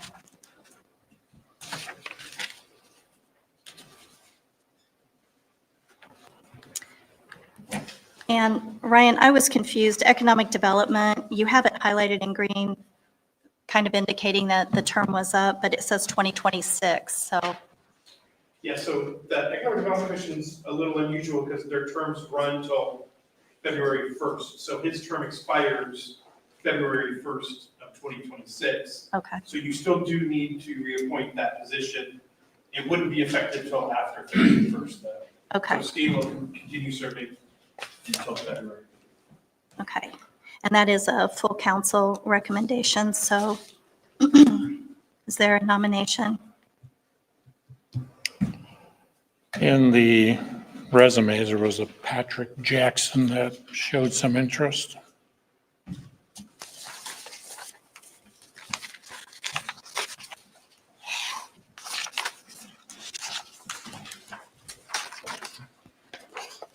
He's in the township. But there's not a requirement that that position's in the town? Okay, Or there is a Shelby, Farthing. I don't want to butcher her name, Farthing. Okay. Currently in the Boone County Economic Development Corporation. Mhm. Prior to that, the Indiana Office of Community and Rural Affairs. That might be a nice fit. Yeah, I had kind of thought of her under, for the retiring Harold Heiser too, because of her connections with economic development.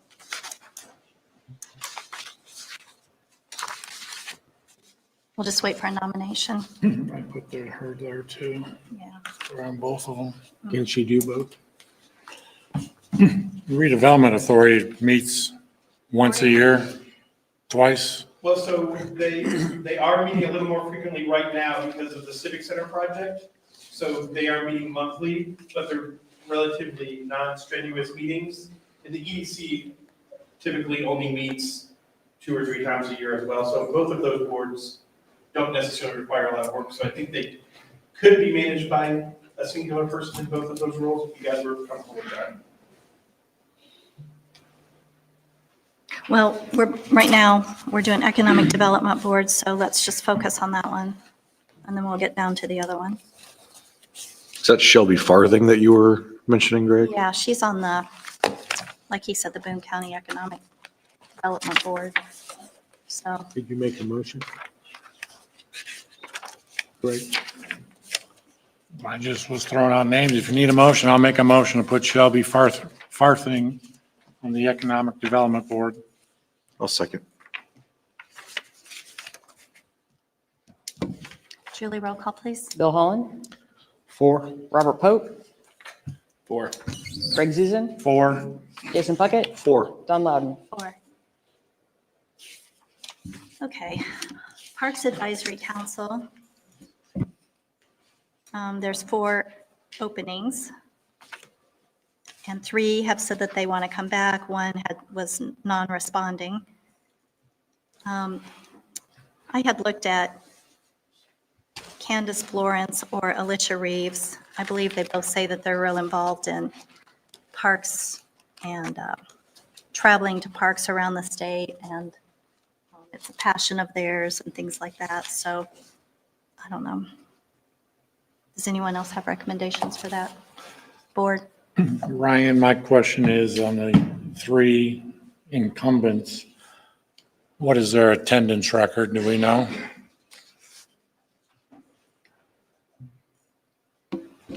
All 3 of them are actually very good on attendance. Okay.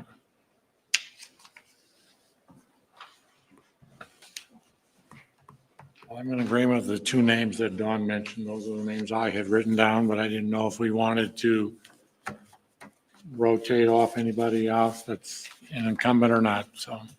Who was your other one besides Alicia? Candace, Florence. yeah.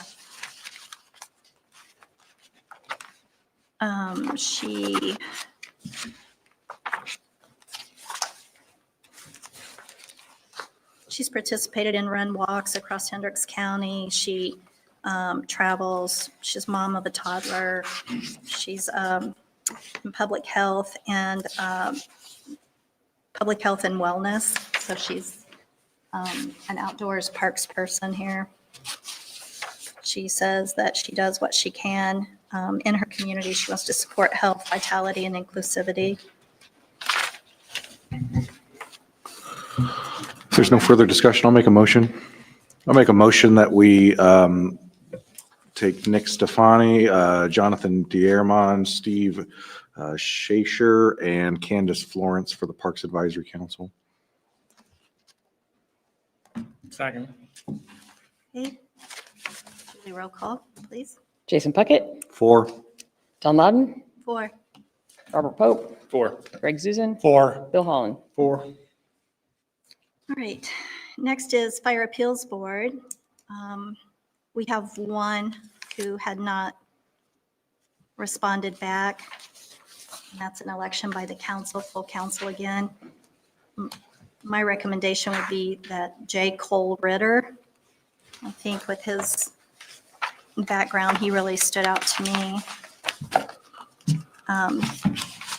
That's the same one I have down. Anyone have anyone differently, or? Nope. I mean, he has over 20 years of fire experience in commercial properties, putting in sprinkler systems. I think he'd be amply qualified to sit on our Fires Appeal Board. I'll make a motion that we appoint J. Cole Ritter and Steve Shasher to the Fire Appeals Board. Second. All right, Julie, roll call, please. Bill Holland, 4. Jason Puckett, 4. Greg Zuzen, 4. Robert Pope, 4. Don Loudon. 4. Next is the Recreation Impact Fee Appeal Board, and that's a council president nomination. So I think we'll just leave it at Kathy Sturm, since she said that she was willing to remain on that committee. And then we move on to the Redevelopment Authority, 2 are council president appointments, and then we have Harold Heiser, who is not renewing his position on the board. So as council president, well, all 3 are council president, so we'll go ahead and show Bob Culler still on the board. Replacing Harold Heiser, we'll put that Shelby Farthing and John Hanks.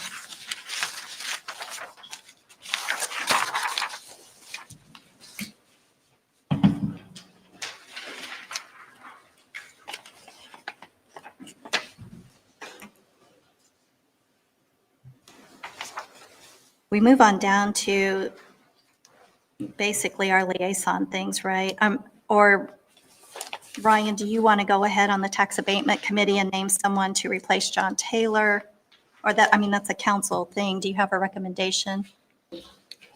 I'd recommend, it does say until replaced, and I'll be bringing a contract for John to continue as a consultant. So he could still continue to serve in that role if you guys are okay with that. If you have someone else you want to serve, or if a council member would like to do it, you're welcome to fill that, or you could leave it for now and do it later if you guys wanted to as well. Discussion on that one. I'm fine to leave it. Okay. Leave it open, you mean, or leave it for John? Or Leave it for John. Okay, so we'll need a motion, I guess, because it's a council appointment. You wouldn't have to do a motion because he's appointed until replaced. So unless you want to replace him, he would continue to serve. Okay. Great. The Municipal Facilities Corp is an independent. I know we had some discussion in the work session before the meeting about liaison positions. So before we go through this exercise here, what is the feeling of the council on that topic? I'm willing to stop doing that.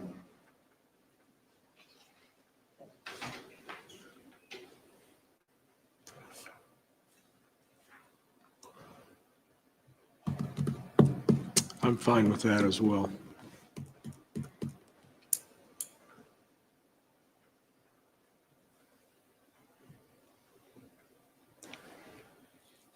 I gave you my opinion earlier. So, Do we need to make a motion if we aren't going to do liaison reports? No, it's solely at Dawn's discretion. You guys are appointed. If Dawn appoints you, if she doesn't appoint you, then they don't exist. Well, it says appointed by town council, so I think we all used to decide what I'll positions. continue as the planning and building, seeing I'm on the plan commission, Okay, and not include the township or annexation. okay. Anyone else want to serve on a specific board if we're not having requirements? Sorry, what was that? I said, I was asking if there was anyone else that wanted to speak up and say they would still be representing a board, even though it would not be an assignment at that point. I don't mind still doing the recycling district or attending the county commissioners meetings, just so we know what's going on. They run somewhat parallel ones at 7 a.m, drainage board in between, and then commissioners. So I can do that since I'm there. So Dawn, just to help out a little bit, so I apologize, I did not highlight the other positions. Those are town council appointments and they're one-year appointments. So we would want to redo those. Those are not liaisons. Okay, But the then when you get down to citizens- your elected office and the liaisons, those are all appointed by the president. But you do the dispatch board, the Hendricks County Recycling District, the Hendricks County Economic Development Partnership, the IRTC, policy and technical. I need you to redo those at least. Okay, so on the Citizens Water Advisory Board, Ryan, you. Yeah, I'm willing to continue serving if the town council wants me to do that. That's fine. I'll make a motion to extend Ryan Cannon as the Citizens Water Advisory Board appointee. Do we just want to run through them since there Do you want me to probably do all won't of be them? very many changes? However you guys want to do it. Okay. Rather than Ryan, taking roll question, call. do we need backups for any of those? We have backups on the ones IRTC policy and IRTC technical committees. That's actually required by the bylaws of the IRTC policy and technical committees. Your other ones, you don't need to have backups. You can appoint backups if you want, but I don't think any of those are necessary. I think John has not been going to the Chamber of Commerce. I've been going to the Chamber of Commerce, so if you want to just plug me there. I also attend the CERTA meetings, but I do think it'd be good, if I can't attend, it should probably be an elected official being the council president, so I would recommend you appoint Dawn as the backup if for some reason I can't go, that she could go on my behalf. Because of John's sort of transition here, are you still okay with him or recommending him for HCEDP, for the HCEDP board? I think so. That's one of the things I had identified, that if he can, he's got a relationship there, and for him to continue doing that. I think they only meet once a month or something, so it's not a big time commitment or anything for him. But yeah. Yeah, or once a quarter, something like that. So yeah.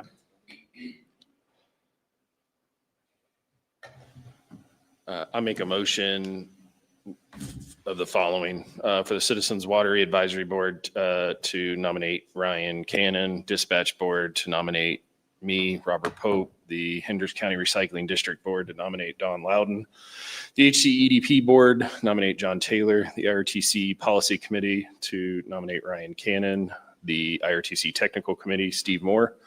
The backups for those, the IRTC Policy Committee to be Steve Moore, the Technical Committee backup to be Keaton Olson. Steve, where you at? You got to change? The Chamber of Commerce to nominate Ryan Cannon, and the CERTA meetings, Ryan Cannon and Don Loudon. Second. Julie, roll call, please. Robert Pope, Or Bill Holland, 4. Greg Zuzen, 4. Don Loudon, 4. Jason Puckett. 4. Okay, so Greg will show you on planning and building. And what other one did you say? That was it. Okay, planning and building. And then I'll still do the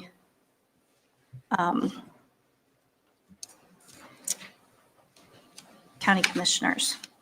Is there anyone else that wants to commit themselves to any? of Ryan, those? you do the collaboration group. Yeah, I do the collaboration So group. take that off. You don't do collaboration group anymore. Right. Do we have any annexation going I would on? say, I don't, but I want to. So if you and Don would continue to help me with those, you guys have helped me for the last couple of years with that. If you're willing to continue to work with me on that, I'd appreciate it. We'll be on an as-needed basis. As needed. Yeah. Yeah. Okay.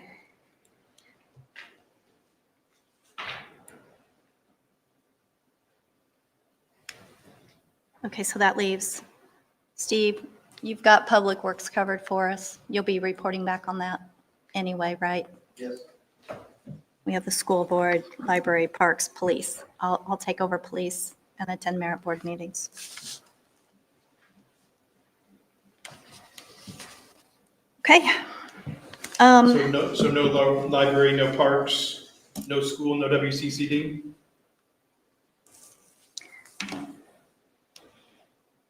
Well, I think with you on the collaboration board, Yeah, I was saying- you report back on the library and the school, well, library and school I agree. Yep. and public works. We know where to find Steve. Yep. We know where to find Shelby. Okay. The only one that leaves out there is WCCD. And Well, Bill, we can't let you sit by doing nothing. Yes, you can. You want to do the WCCD? So funny.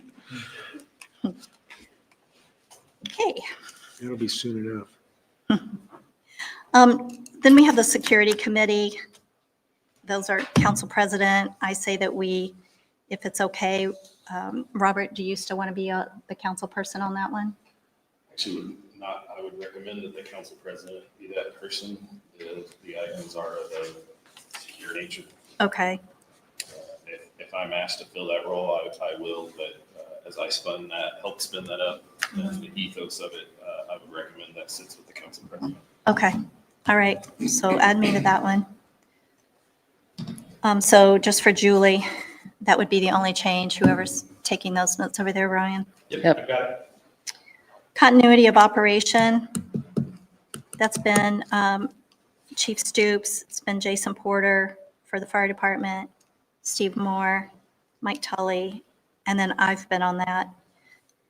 If someone else wants to sit on that, you're welcome to do it. It's basically if there's a catastrophic event that happens in the town, a CSX major spill, a tornado takes out the town, something catastrophic, that it is the process in which we get together and make sure that the town functions still continue. So if I'm going to be on the other one, I mean, I can remain on that one, but if someone else wants their opportunity at it, I'm okay with that too. Nobody's raising their hand. I guess it's me. Don, I would say that that is probably best. I mean, you know, we worked I through know it you'd last say year, that, and so yeah. at this point, there wouldn't be much work to do because the We've got it continuity of almost operations there. plan has been updated, so. Okay. All right. I'll be a busy girl. So there's no changes on that one. I think we made it through that part. Good, excellent job. Moving on, town attorney engagement letter. Dan. I think for the 24th time, I have an engagement letter there for you. It's basically the same terms except for hourly rate, which would increase from $245 to $255. That is the best municipal rate that we offer our clients, so we'll offer it to you as well. We appreciate the opportunity to serve you, and I'll be happy to answer any questions. No questions, but it was pointed out to me by a very studious person that there is an error on the second paragraph. It says for 2025. Greg told me. Yeah, Greg pointed it out. He told I me. wasn't referring to Greg, so it Oh, must be two. okay. We'll correct it. Yeah, sure. Okay. So our copy online here still shows that, so. So as amended, I'll make the motion to approve his agreement with the town for 2026 at $255 an hour. Second. Thank you, Julie. Roll call, please. Robert Pope, Four. Greg Zuzen, Or, Bill Holland, Four. Don Loudon, 4. Jason Puckett. 4. and Dan, I want to say I appreciate everything you and Anna do for us, so thank you.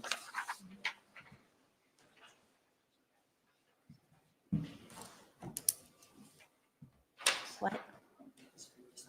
Okay. I made that change. Oh, okay. Thank you. We have the NDOT CCMG agreement. I'll just do this. As you guys know, anytime we get funding from NDOT, they make us sign an agreement. Steve had previously reported to you guys that we were awarded $999,000 and some change for our paving. And so this is just the agreement which lays out the terms. It's the typical contract for CCMG. And so we do recommend approval, and then I'm authorized to sign it, and we docu-sign it, and then that kind of starts the process. Steve then bids it and then submits an invoice. We get a PO, and then they basically give us the money. So this is kind of the first step to get the funds working towards our bank account. My only question is to Steve, you've identified the areas that we're going to make these improvements to. What's the criteria? How do they qualify for these funds? Are they in that bad a condition? So we invested in an asset management software. And so we utilize that software to help identify the best practices for maintenance.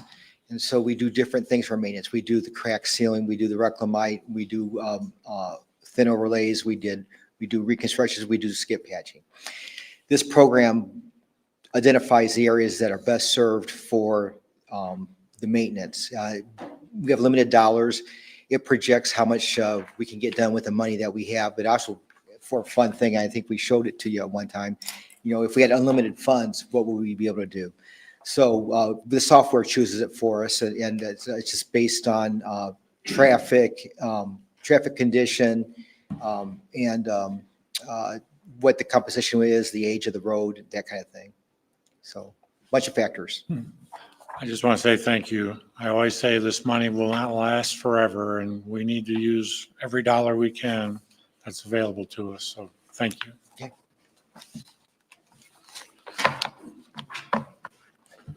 I move we adopt the NDOT CCMG agreement as presented. Second. Julie, roll call, please. Thank you. Bill Holland, 4. Greg Zuzen, For, Don Loudon, 4. Jason Puckett, 4. Robert Pope. Or Next is the zoning introduction for the Gatherings Lot 2.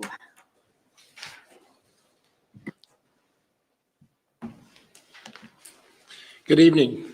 For the record, my name is David Gilman. I'm a zoning consultant in Indianapolis. My address is 211 South River Avenue, Suite H, 46219. I represent Churchyard LLC. My client acquired a piece of property known as The Gatherings. It is 8397 to 8403, which is located on the south side of US 36. It's about a quarter of a mile east of Dan Jones Road. If you know the area, know the history of this site, I think long ago when I was around in Hendricks County, this was started out as 84 lumber property zoned industrial. And then about 2007, Fry Electronics acquired the property, and then Hal Fry made some improvements to the buildings. And there are 3 of them. There's one building up front facing 36 on lot 1. There are 2 buildings directly behind it on lot 2. My client acquired the property about 3 or 4 years ago, and now the buildings are constructed, designed for multi-tenant commercial uses. They're all occupied. The front lot is already zoned C2. However, that back lot, number 2, which is the subject of my rezoning that I'll bring to the Planning Commission next month, is still zoned I2. And what we were asking the council to consider, the Planning Commission to approve, is to allow us to go ahead and rezone that to C2. So the uses are compatible with the zoning. Master plan, land use plan for this area does recommend commercial uses. So that would be another thing to get this property in alignment with the comp plan and legally establish those commercial uses with commercial zoning district. Any questions that council members have? Any questions or discussion? Makes sense.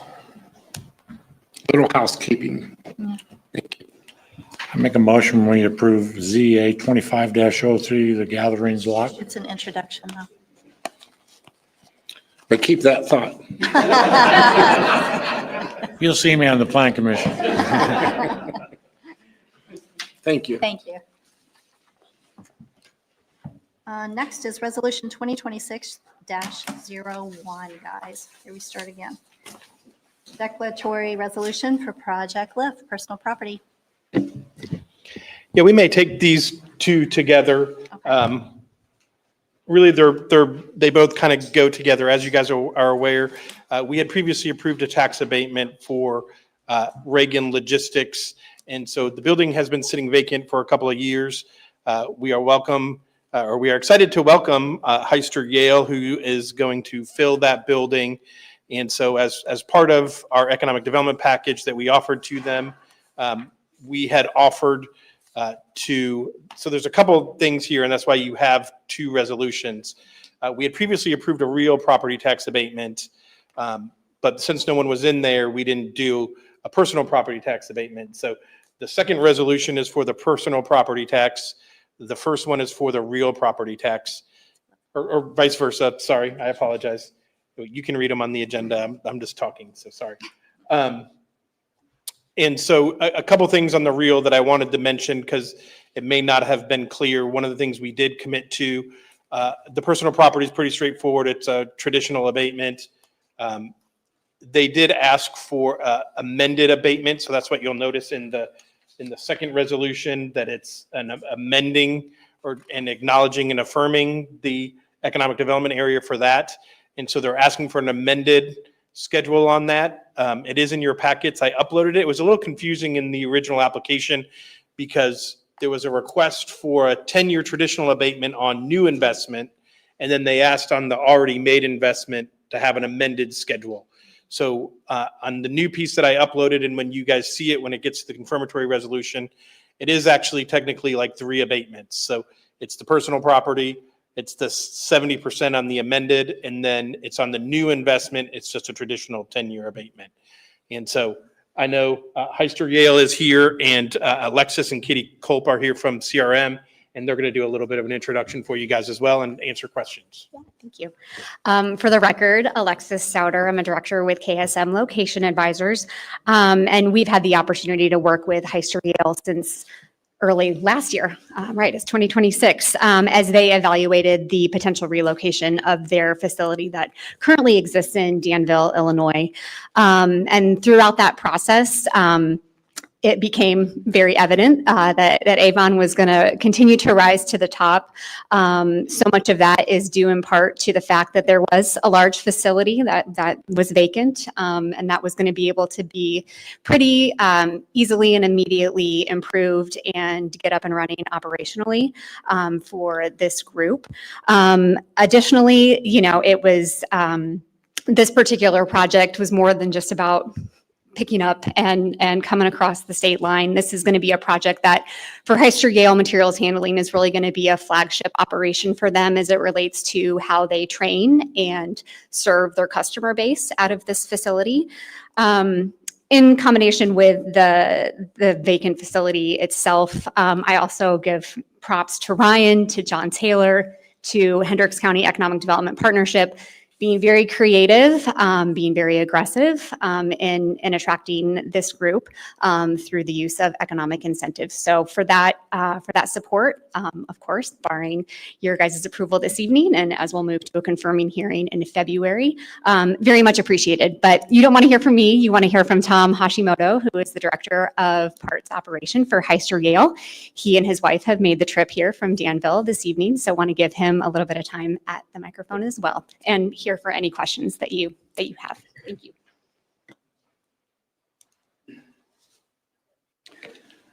Good evening, Tom Hashimoto. I'm in charge of the parts operation in Danville, Illinois. And basically, like Alexis mentioned, we outgrew our facility in Danville. 40 plus years of operation. We took over the manufacturing facility, which Hyster, we left to go down to Berea. And that building, or that empty building facility, became our parts operation home. As you can imagine, parts operation now is high ceiling requirements. We are in Danville, hodgepodge of warehouse ceiling heights, and very difficult to operate. So we were in search of a new home. We're taking this opportunity to actually, because of the space constraint that we had in Danville, we had to have receiving and packaging operation in two separate locations, one in Buchanan, Michigan, one in Peoria. So we are consolidating those operations into one. So not only we're moving the parts operation from Danville, we're looking to move parts packaging receiving operation from Michigan as well as from Peoria. So consolidating that operation, actually those two operations is outsourced 3PL. And our goal is to consolidate that operation into one. So bringing our in-house associates back to Hoosier, Indiana, right? And just to give you a background of how the Hyster-Yale is a global material handling company.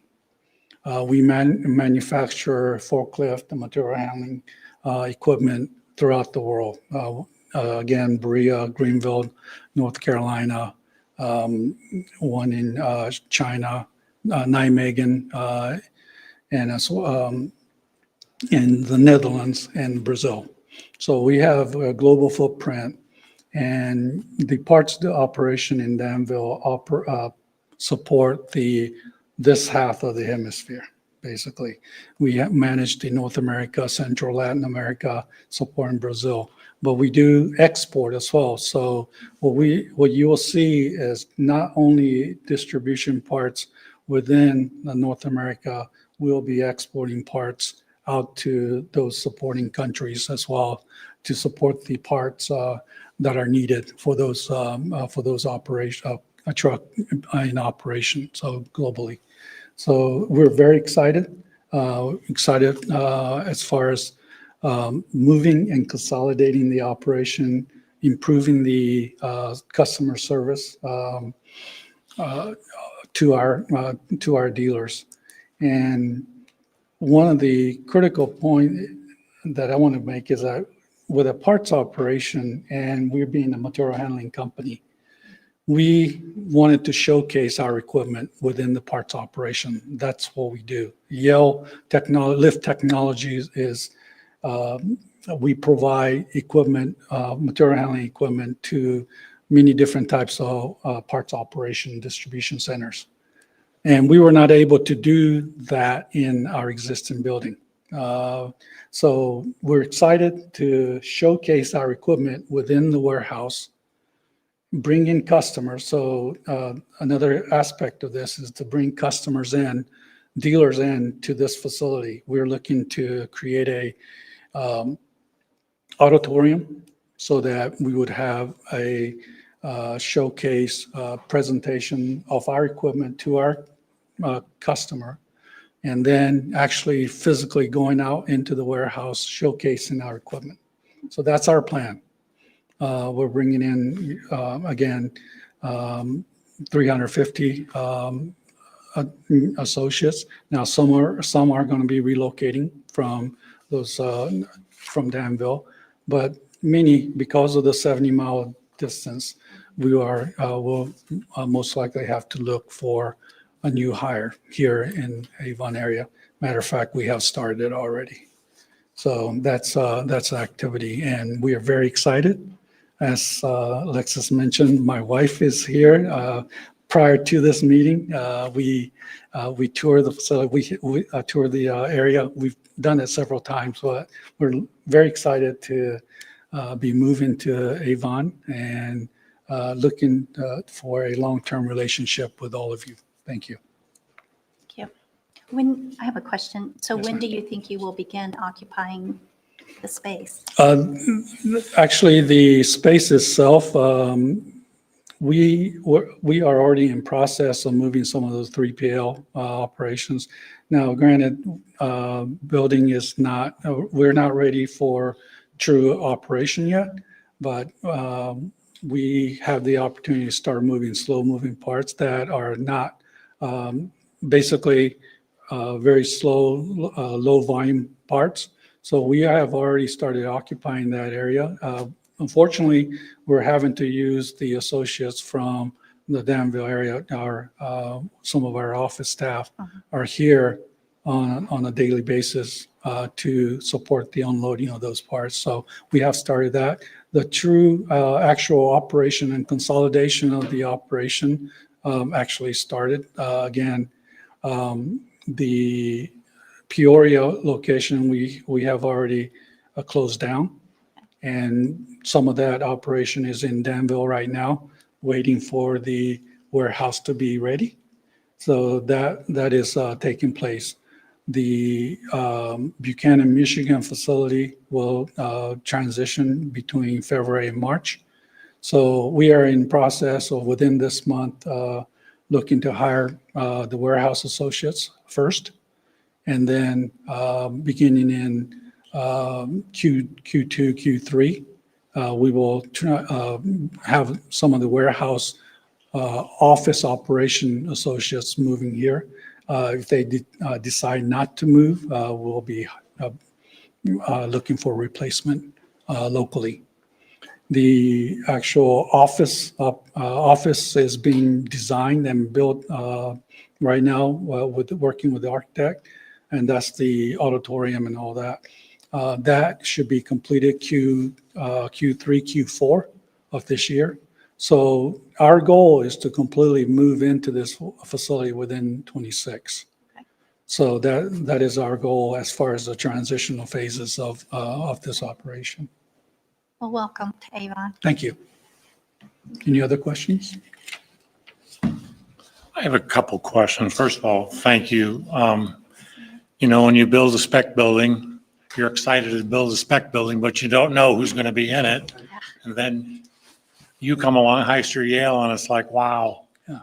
You're We are south. very fortunate to find the size of, just to give you an idea, hodgepodge of it's about 180,000 square feet. And some of that were, I hate to mention this, but some of those parts were stored outside. And we're having to clean and, there's some process that we have to make sure that, customer delivery. And because of that, we're looking for, again, the ceiling height has to do a lot, right? 700,000 square feet, but 36 foot clear, right? So with that, we can go vertically and horizontally. So we're not looking to utilize, we're probably going to be using 50% of the space. And we're looking for growth already. We have a very aggressive plan to grow into that building. Most likely 5 years, we're probably going to be pulling that space off. Basically, what we're looking at is utilizing the space that's available, floor space right now. And then as we grow, we will build up.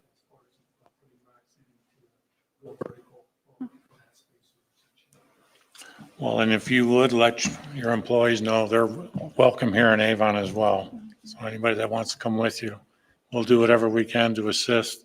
I did have 2 questions. And I don't know if Alexis wants to answer this or if you want to answer this, but on If it's your, easy, I will answer. well, if you defer to Alexa, then I caught you, but Okay. when you're asking for, and this is on the personal property side, you're asking for a 10-year abatement, but within your documentation, you show that your expected life is 3 to 7 years. And so my question is, if it's only going to last, we'll say 7 years, why do you need a 10-year abatement? No, that's a great question. As you guys are likely aware, this property does sit in a TIF district. We know there have been lots of changes legislatively with all things related to property tax here in Indiana. The 30% floor will remain intact for personal property at this facility. So tax liability will remain above and beyond, right, the useful life that we're estimating for this equipment. Full disclosure, I gave her this heads up early on, so she was able to. No. The other question I have then is regarding the real estate side. Sure. And that abatement. And Ryan, you kind of covered it, but you're asking to go back to an original 10-year abatement. That bond's been sold to an investor. I don't believe I can tell you that we can do that. We need the investor to say, yes, we're okay with that. And I believe you said you had. Yes, yeah, no, that's a great catch. And again, kudos to your economic development staff and Ryan as town manager. We, kind of at the tail end of 25 there, had this exact conversation, had discussions with the bondholder, had discussions with the town's financial consultant, made sure we crossed those T's, dotted those I's so that the existing bondholder is very well aware of the request that's being made in terms of the abatement amendment. And we're going to get something in writing. We did that, exactly, Greg. Yeah. So we had a meeting with them, as Alexis said, and we had them sign what was it called? Consent. Yeah. To modification, yeah. Okay. And that was, just as a reminder, that was DRG. And so we did meet with them. We shared actually the cash flow and everything, and that we were still going to have sufficient funds to pay off the bond.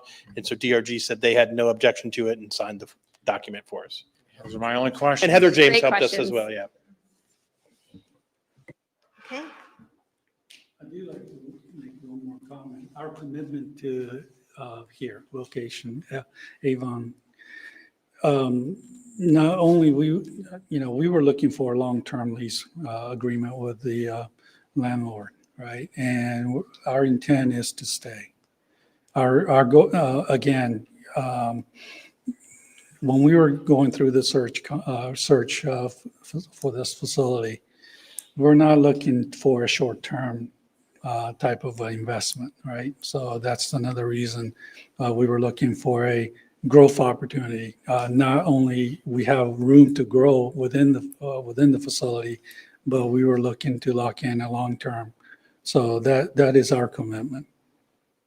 Okay. Thank you. That's good to hear.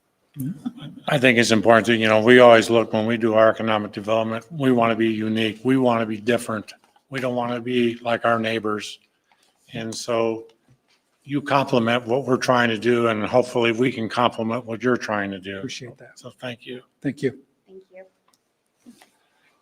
I'll make a motion, if there's no other comments, to approve Resolution 2026-01 and Resolution 2026-02 as presented with the modification that Ryan will provide us regarding the consent of the bondholder. Second.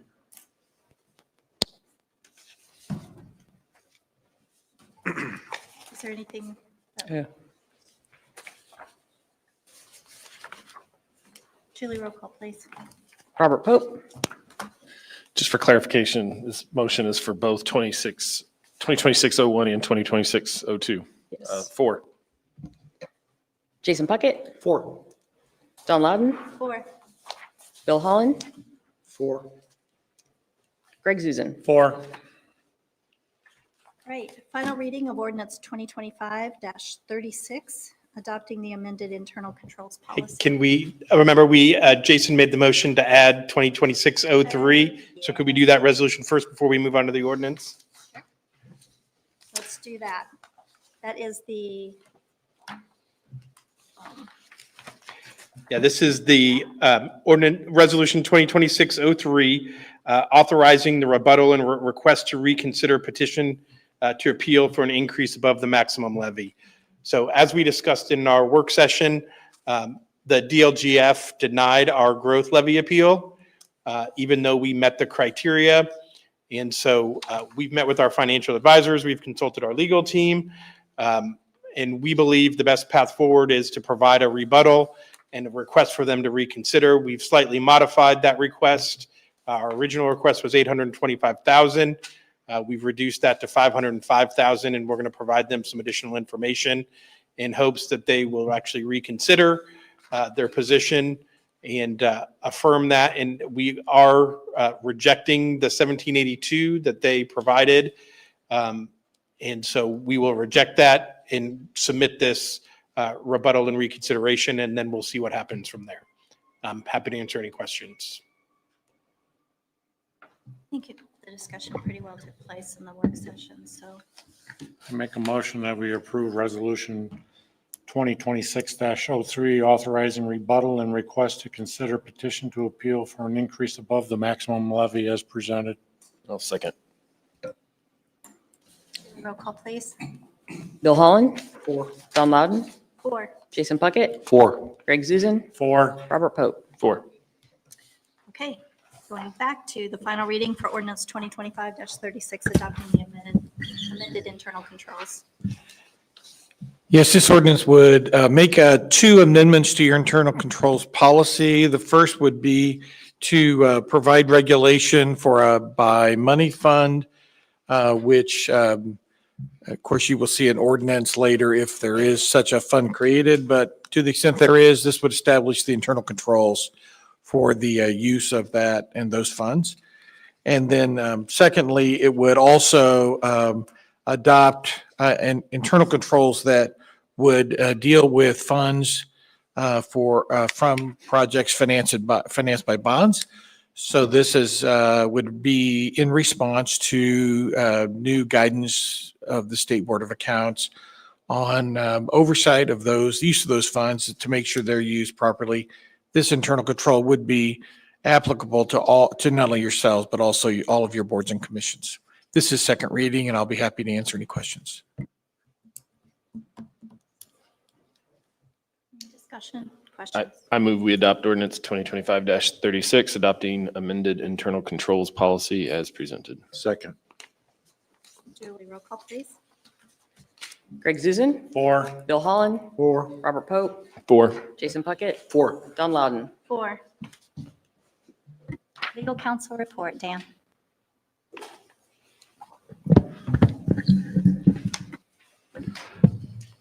Just want to say that in the first quarter, it's a really busy time. We'll be doing training of all your boards and commissions, and also later doing training with you regarding risk management and other matters. So that will keep us pretty busy. And then I also just wanted to let you know, since Anna Crone is such an important part of our team, that on January 1, she became a shareholder and director of our firm. Very good. Congratulations. So we're going to Faces get right. more for less. Okay, next is public comment.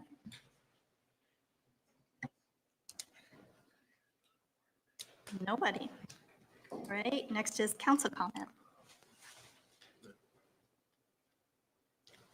Okay, next is council calendar. Your next meeting is January 22nd. I would like to ask, there may be potentially a need for an executive session before that meeting. I need to look into it some more and get back to you guys, but I'm curious if we needed to do that, would you guys be available at 5:30 or 6 on the 22nd before that meeting if we decide it's needed? Again, I don't need you to schedule it yet. I'll get back to you guys and probably have a conversation with you about what it's for. Okay, I can make it. The only thing that I can see is that's Leadership Hendricks County. Oh, is that Leadership Annual, Hendricks County? And that starts at 5:30, but we'll get there and you have to leave 30 minutes later, so it doesn't matter. And I also heard a strategic session mentioned a couple times. So is that something we want to schedule for January, or do we want to do that? Normally we look, so at the end of January, we normally get like a 3-week span. So the last couple of years, we've done it like the first weekend in February, because then we have an extra week in there. So Dawn, maybe if you guys are all willing to do it, I would recommend we do it every year. I think we ought to do a strategic session about what our goals are for 2026. And so I think that would be the good time, but I can work with you, Dawn, and try to pick a date and then confirm with everybody. Okay. That's all I have for calendar. Okay. Meeting adjourned.